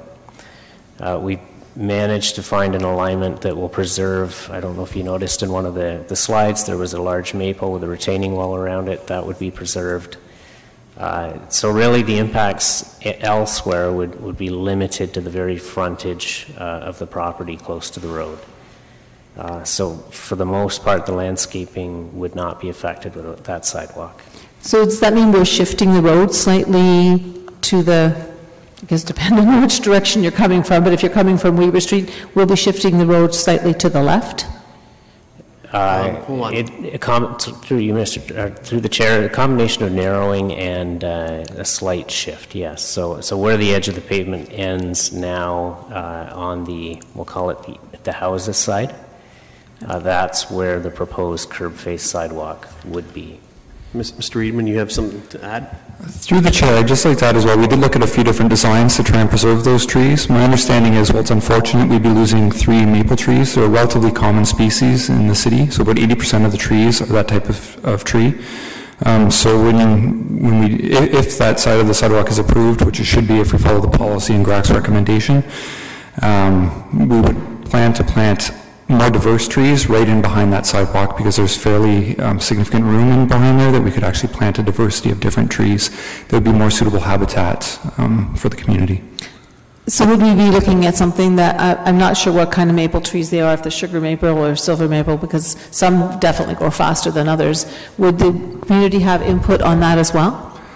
Through the chair, I believe they're Manitoba maples, and yes, they would have input on that as well. So ideally it would be a variety of trees with different heights and different growing schedules. Okay. Just one last question, and because I know my time is up.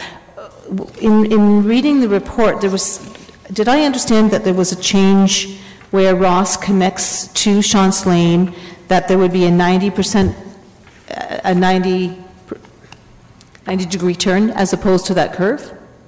And how does that affect the residents on the opposite side where that curve is now?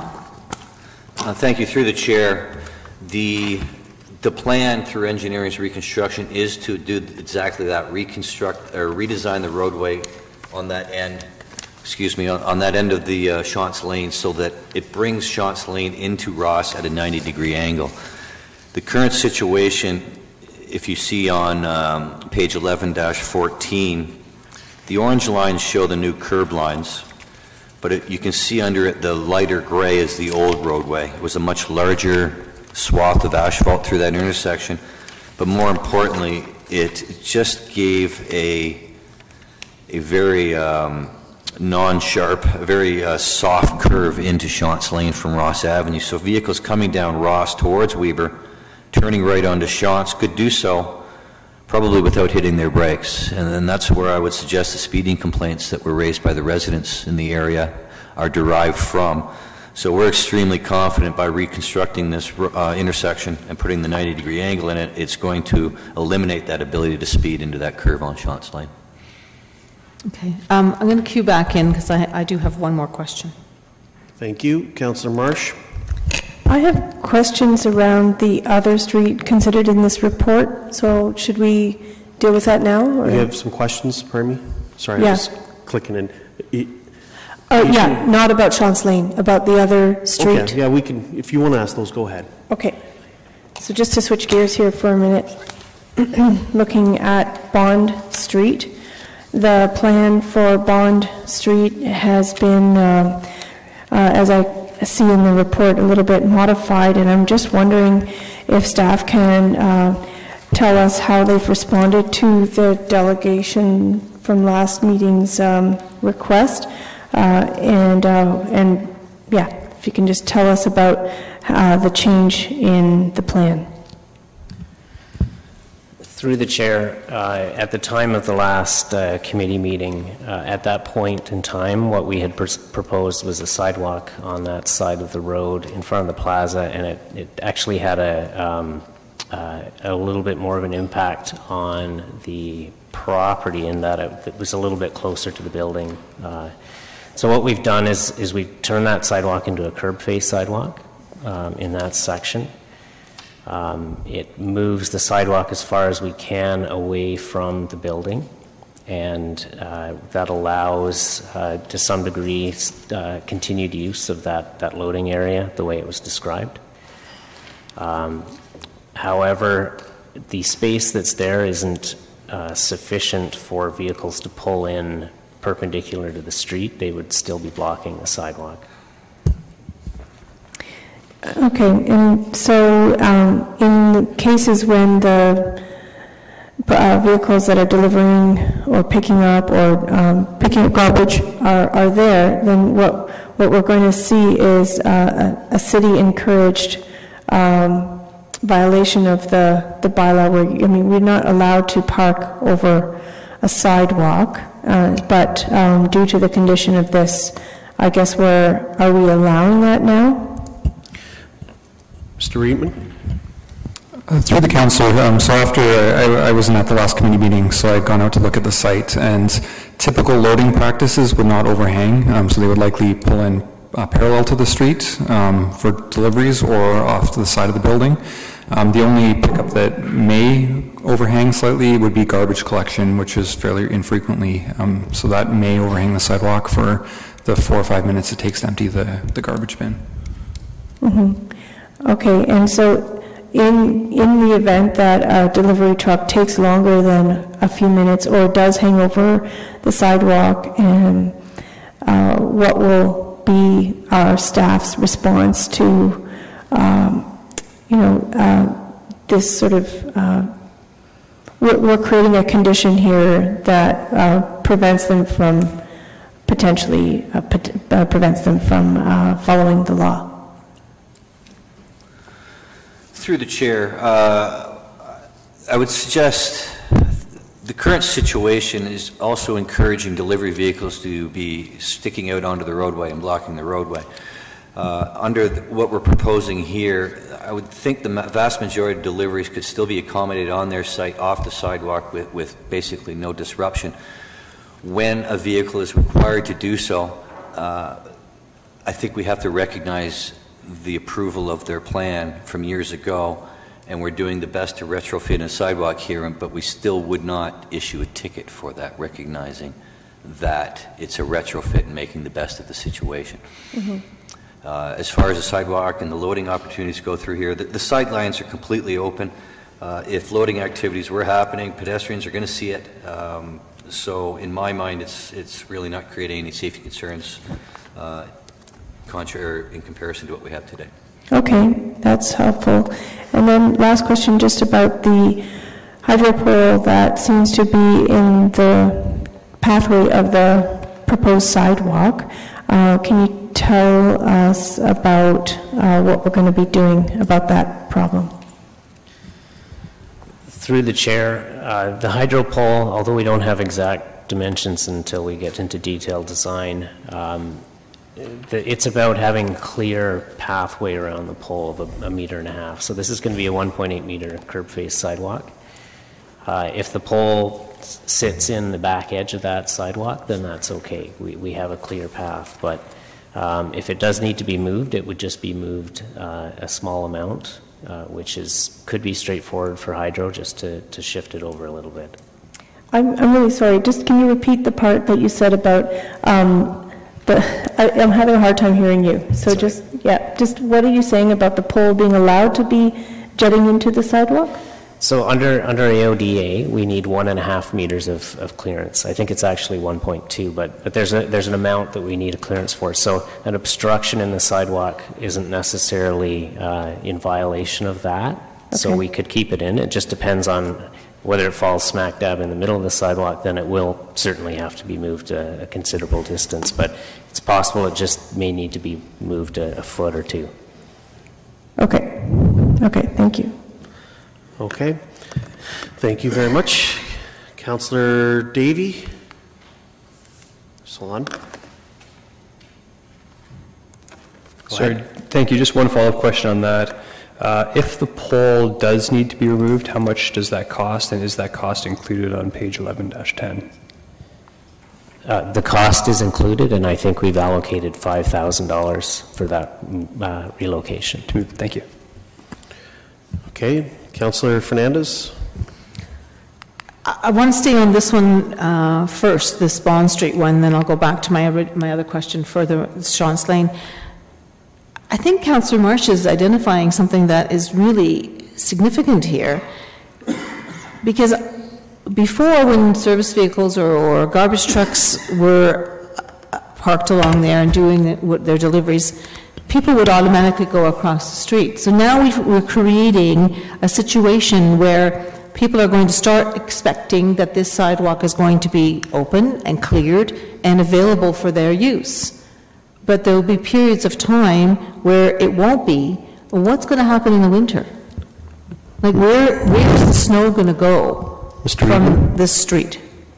Through the chair, so most of the loading would not change at all. So most of the trucks would pull up parallel to the sidewalk or parallel to the street. So that would be off the back of the sidewalk. The only two locations that might be impacted are there's two dumpsters at the end of the picture. We could try to work with the property owner to try and realign those so they're off to the side.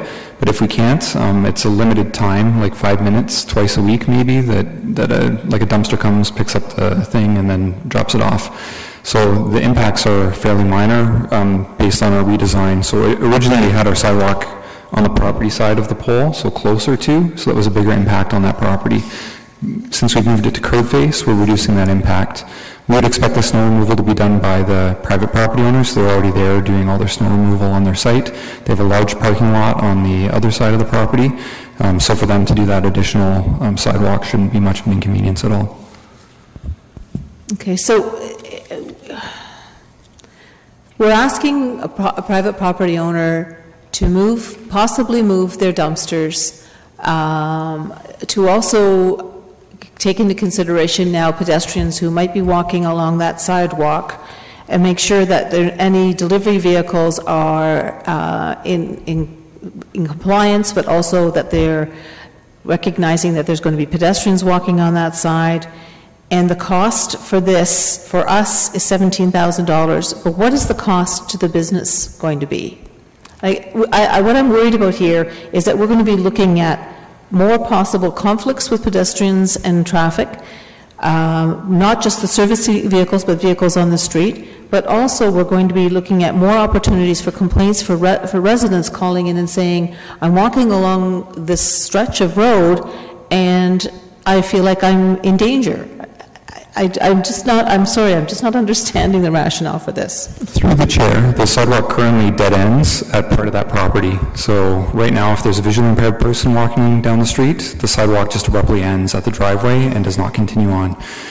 So I remind council that pedestrian charter has been approved, a sidewalk infill policy, broader policies around creating a sustainable, walkable community that everybody can partake in. So those are the policy goals we're trying to achieve through this. We try to work through any challenges associated with sidewalks. In this one, we feel we've met all the requirements to create a safe sidewalk. There may be a minor conflict associated with garbage collection. However, that minor inconvenience, should outweigh all of the broader positive benefits that our sidewalk policy is trying to achieve. Okay, I'm going to address those. Thank you for your response. I'm going to address that in my comments. So just going quickly back to Shantz Lane, we've shifted the road and we're doing more of a 90-degree. So based on the diagram I have in front of me, which is 11-14, if we are is this a conceptual drawing, or this is the drawing that we'll be looking at for engineering for the road work? Through the chair, this is one of them. There could be changes to this, and I think there will be, but it's mostly there. Okay, so what I'm looking at here is a little bit more of a 90. If we're already shifting the road slightly, is there any way that we can shift the road enough to protect those 3 maple trees? Through the chair, just to clarify, the maple trees are being removed if there was a sidewalk installed there. The realignment of the road that Mr. Carmichael explained is not the reason that the trees are coming out, so I'm not sure the line of questioning there. So the realignment of the road and the sidewalk is work that's being done at the same time, right? Mr. Reedman? Through the chair, so we did look at shifting the road over further to the even number side of the street. That would likely impact street trees in the boulevard on the other side of the street, and then make that curb face sidewalk on both sides of the street to be able to put it in. So while we're impacting 3 maple trees, we can plant new trees behind, and we're minimizing impacts to trees on the other side, and we're maintaining as much boulevard space on both sides of the road to accommodate the sidewalk. Okay. Thank you. Thank you. Councillor Galloway-Seelock? Yeah, just a couple questions. When did Kitchener City Council approve the pedestrian charter?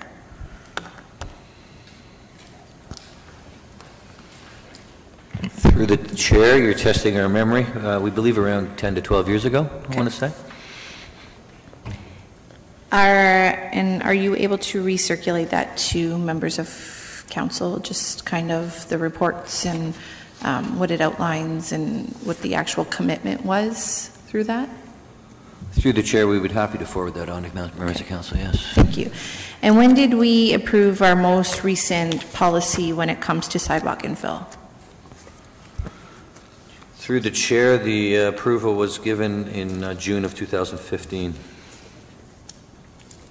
And through that policy, was it reconfirmed our commitment to the pedestrian charter and to GRAC's concerns when we developed the policy?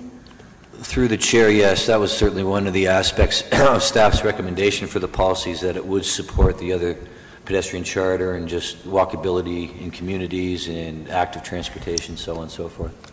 And as we've already heard, that we're just trying to continue to implement the policy that's been approved by council. Through the chair, fair statement. Thank you. Okay. We have no further questions, so I'm assuming, Councillor Schneider, you're going to move your amendment along with the full recommendation as amended. Okay. Yes, but you're going to okay. You're going to separate it then, if that's the case? Okay. Councillor Galloway-Seelock. Yeah, just some comments that I wanted to make. And I'm sure from the line of my questioning, it's pretty obvious where I'm going to go. I think we're headed down a slippery slope when it comes to this.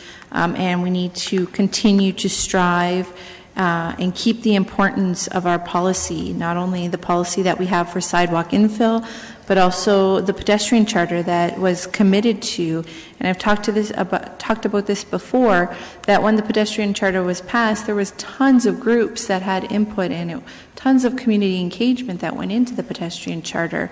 And unfortunately, every time we deal with a sidewalk infill, they don't have the volunteer and the hours and the resources to continue to come out and promote their cause and why it's important to have the pedestrian charter. We have a portion of GRAC's, Grand River Accessibility Advisory Committee's, opinion paper on sidewalk infill, and it's the same for them. They give so many hours to the meetings, and if we expected one of them to come out every time we talk about this, that's a huge commitment. And so we need to keep that in mind, and we need to continue to follow the guidelines that we have set for ourselves. Staff have done a lot to minimize the impacts through the projects to date, and I'm sure if there's more opportunity through the actual construction to minimize impacts, that those will be considered at this point, but they can only go on technical data right now. We need to consider sidewalks for now, but we have to consider them for the future. and I respect homeowners and their opinions coming forward and their concerns. But I do think we need to think about the residents of the future too. If we don't do it now, we aren't going to do it in the future, because this road is going to be reconstructed now. It's efficient for us to do it now. We're not going to go back in 10 years' time and change that, because the roadway is going to have a lot longer time or life expectancy than that. For all the talk that we have around building complete communities and the policies that we set, we continue to have the slippery slope of when we hear concerns, we don't follow through. And that's concerning to me. I have sat on GRAC, currently sit on GRAC, and I think it's important that we continue to make sure our city is accessible for all, and that includes sidewalks. And so I can't support the amendment. I can appreciate where it's coming from and that there is some compromise, and so I appreciate that side from the residents. But for me, it's really important to have sidewalks on both sides of the street, and when we're doing these reconstructions, that is the time to do it, and so the time is now. And I hope that we can continue to move forward with our policies, our commitments to the pedestrian charter, and our commitments to a safe, complete community. Okay, thank you. Councillor Fernandez. Yeah, I would like to request that all three, I'd like the Bond Street one to also be separated out in our votes. And so the amendment, the Bond Street, and the final vote on the Chance Lane all be separate, and recorded votes for all three, please. So, the pedestrian charter came to the Environmental Committee when I was a member of the Environmental Committee, which is at least 10 years ago.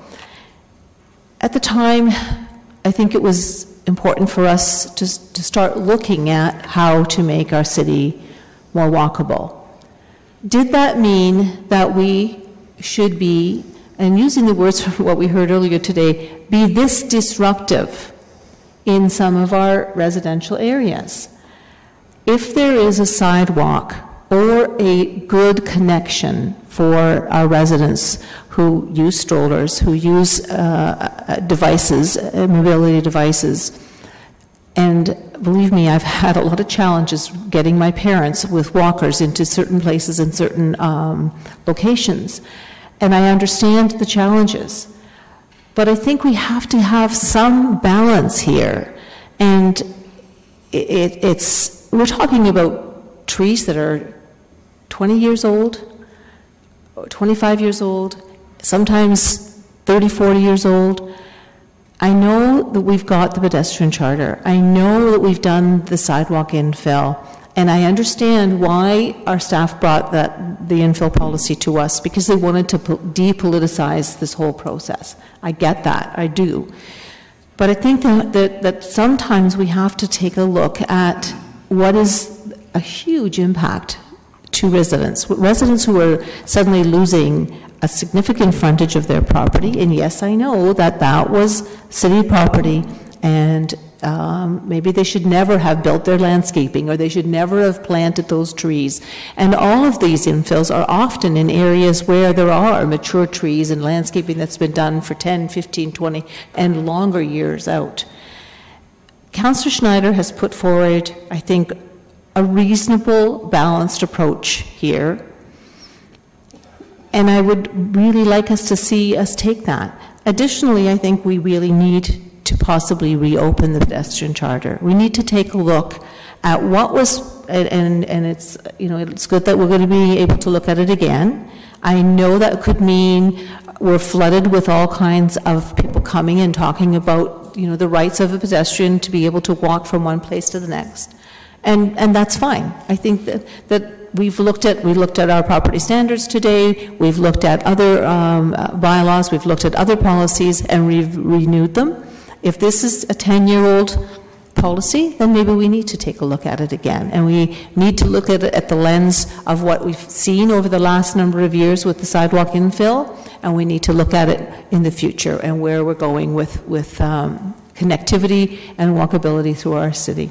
I'm willing to support Councillor Schneider's amendment here. I think that it does put forward a balanced approach and an ability for some connectivity, as well as keeping and maintaining some residential properties that have been near and dear to many people's hearts. Thank you. Councillor Marsh. Thank you. Just very recently, I was in the hot seat on the sidewalk issue in a different part of the ward I represent, and here I am again. I want to, well, first of all, I commend Councillor Schneider on the work he's done to try to find a workable solution, and I am prepared to support what he's doing.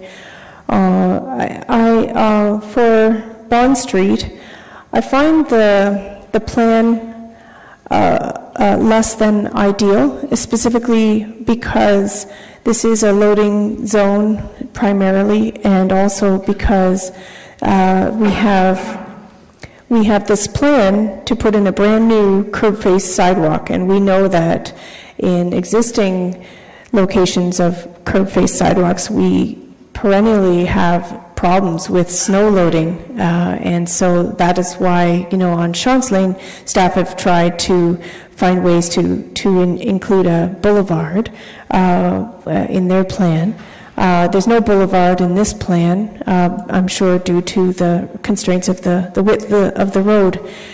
And I would love for the operations side of things, for snow clearing, to catch up to the innovative solutions that we have on the sidewalk implementation side of things, because we really, we're creating a situation here, not only with a loading zone that's in the middle of a sidewalk, but also a problem that will happen every year with snow loading.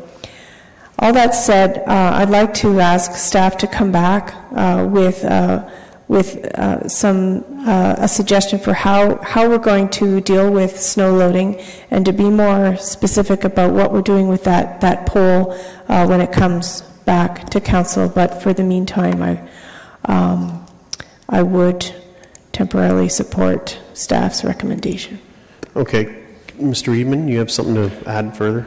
Through the chair, I can just clarify this now, rather than having staff come back. The snow removal would be the responsibility of the commercial property owner in that area, so we wouldn't have any impacts on operations for snow loading for curb face sidewalk in this situation, because it is curb face commercial property.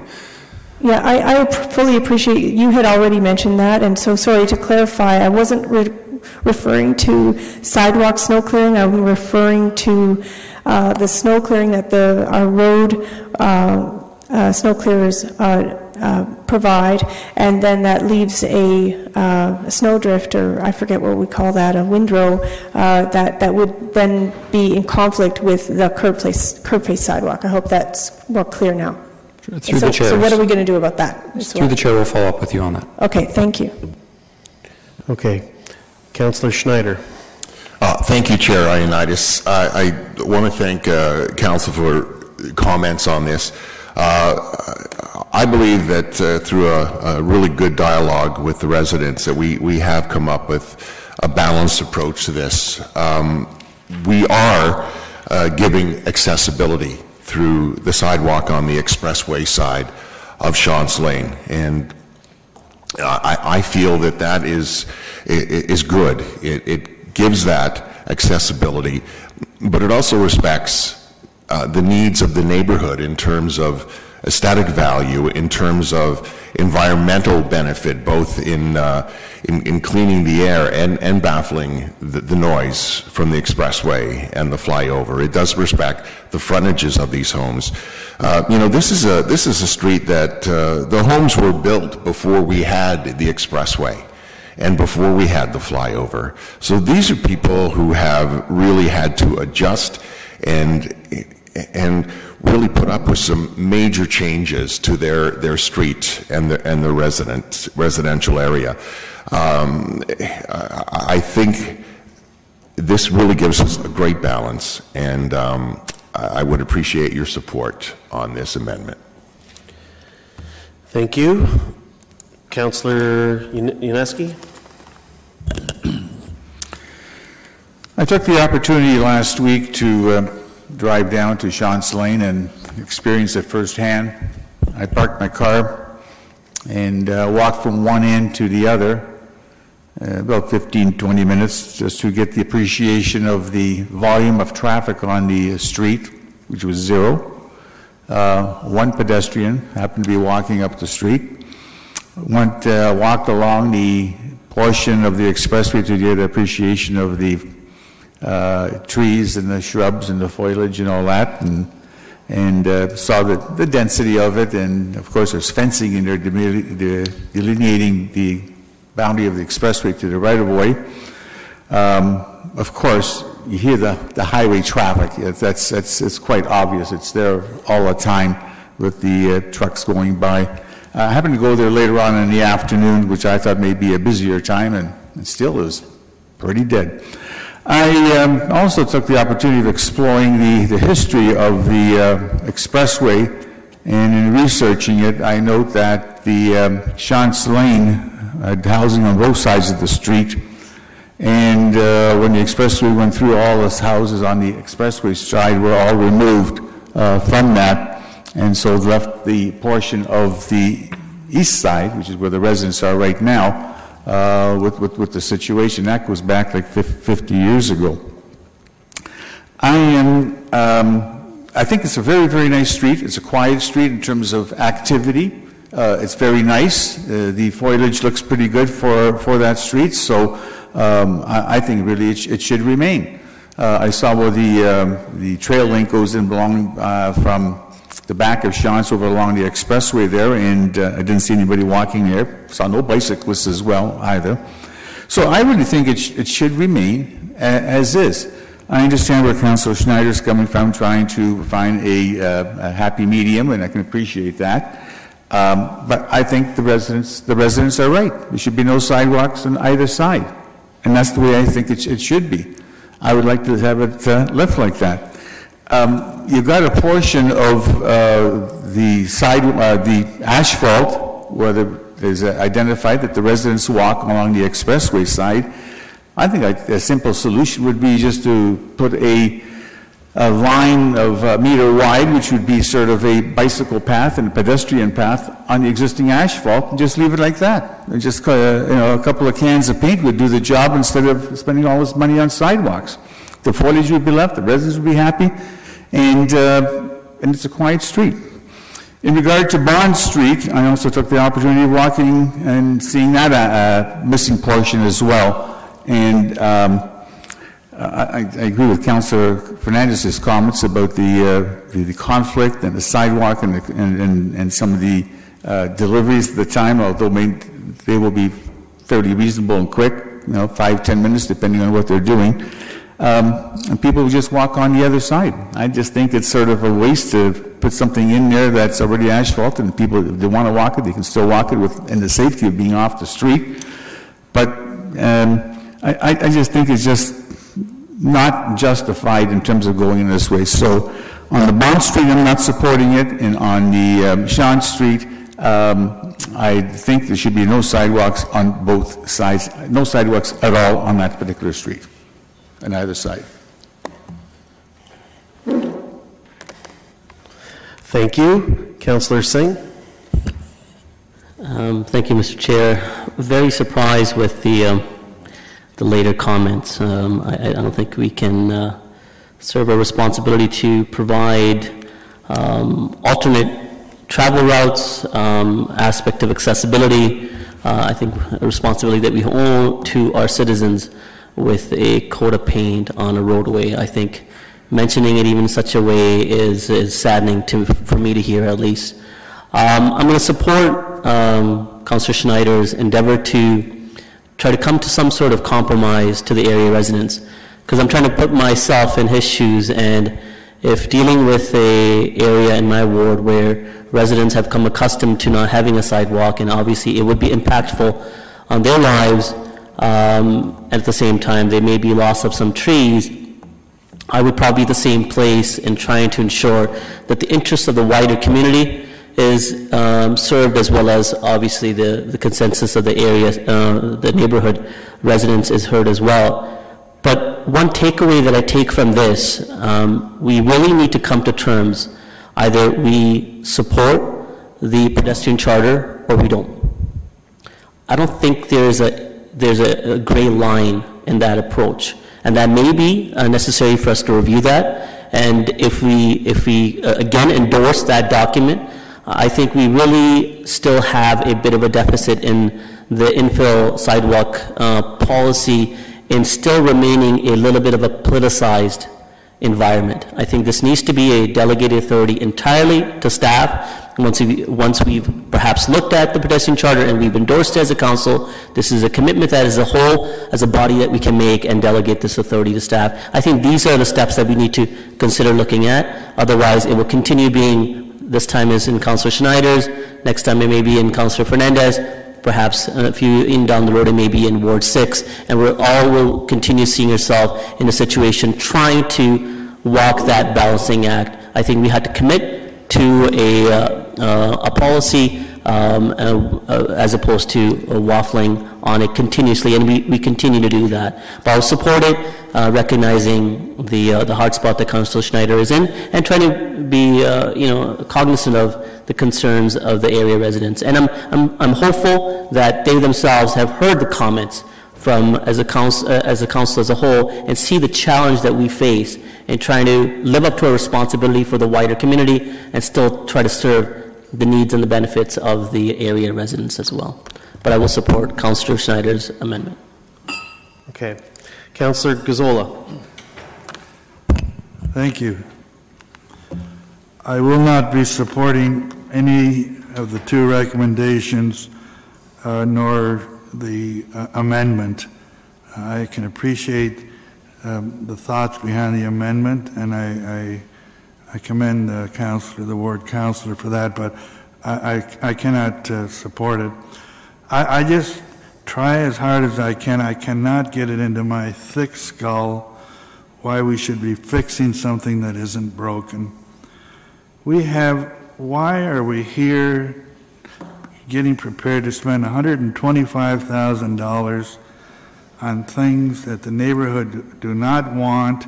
We have so many real infrastructure problems, and here we are spending money where we don't really need to be doing so. Nothing has changed in these neighborhoods requiring us to make these changes. The demographics are the same. I'm very familiar with both of the areas. And the Champlain area, I have, in addition to being a pedestrian, have cycled in that area quite often. Quite frankly, the marking on the road to me is not that bad of an idea, because it really would help people who are not familiar with the area, who might be using the trail. That's where I have encountered it on my bicycle. As in so many things, here the pendulum has swung too far. I've emphasized before that I'm not opposed to the pedestrian charter. I was on council at the time that it was passed. I'm not sure at this point exactly how I voted on it, but I know that there wasn't a great deal of discussion. There was no idea. Over the years now, I've run into so many problems that really weren't considered when that pedestrian charter was passed.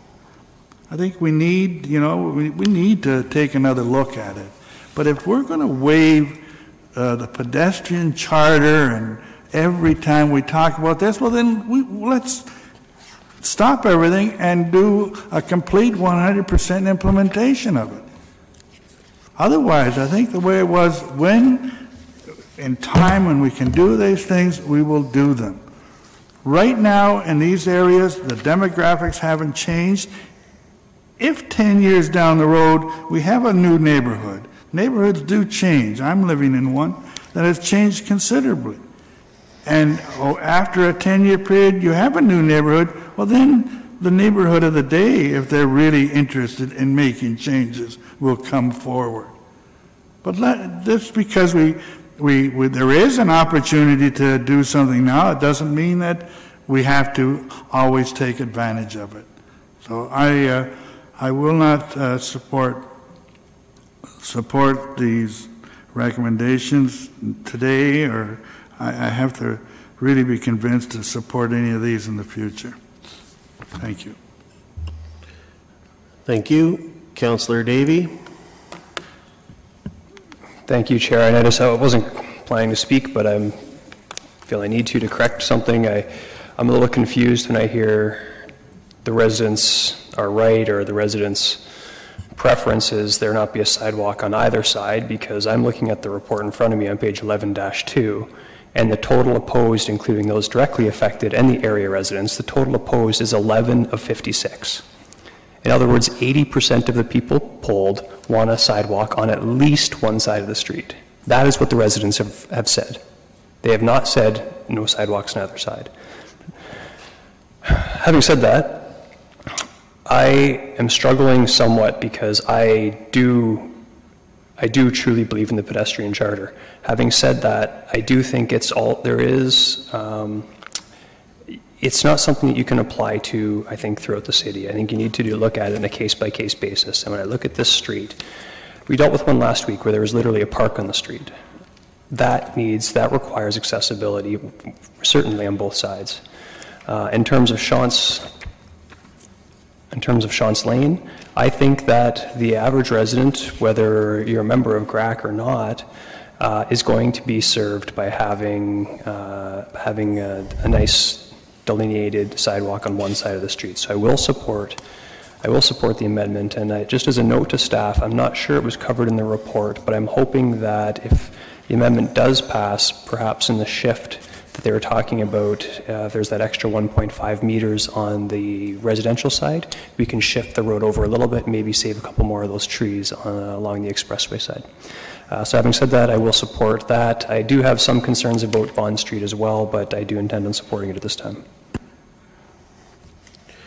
Okay. I really don't have, there's no further comments. I really don't have much of a comments to make. I think they've been made by everyone, but so we're going to separate the three out. So Bond Street, and then we'll have the amendment, and then Shantz Lane. Okay. So, and it was all called recorded vote.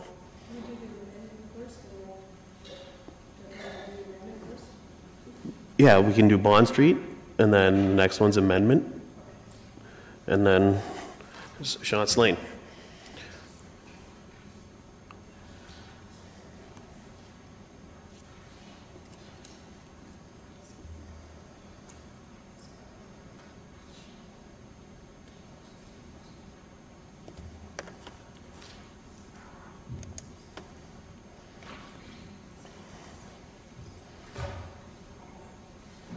All those in favor, please stand up.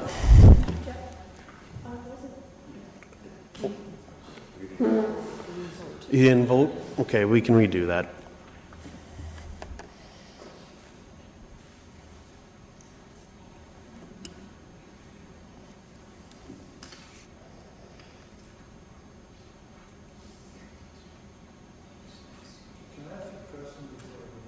Pardon me?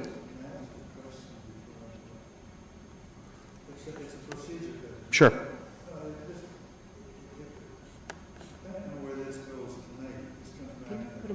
I'm trying to put them on speaker. Goes tonight, it comes back to council in 2 weeks.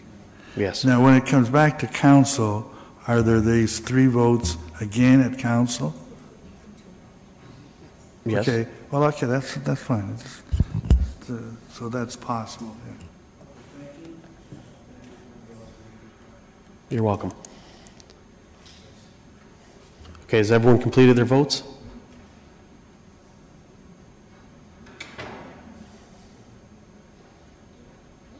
All those in favor? Opposed? That's carried. Okay, now we'll deal with Councillor Schneider's amendment.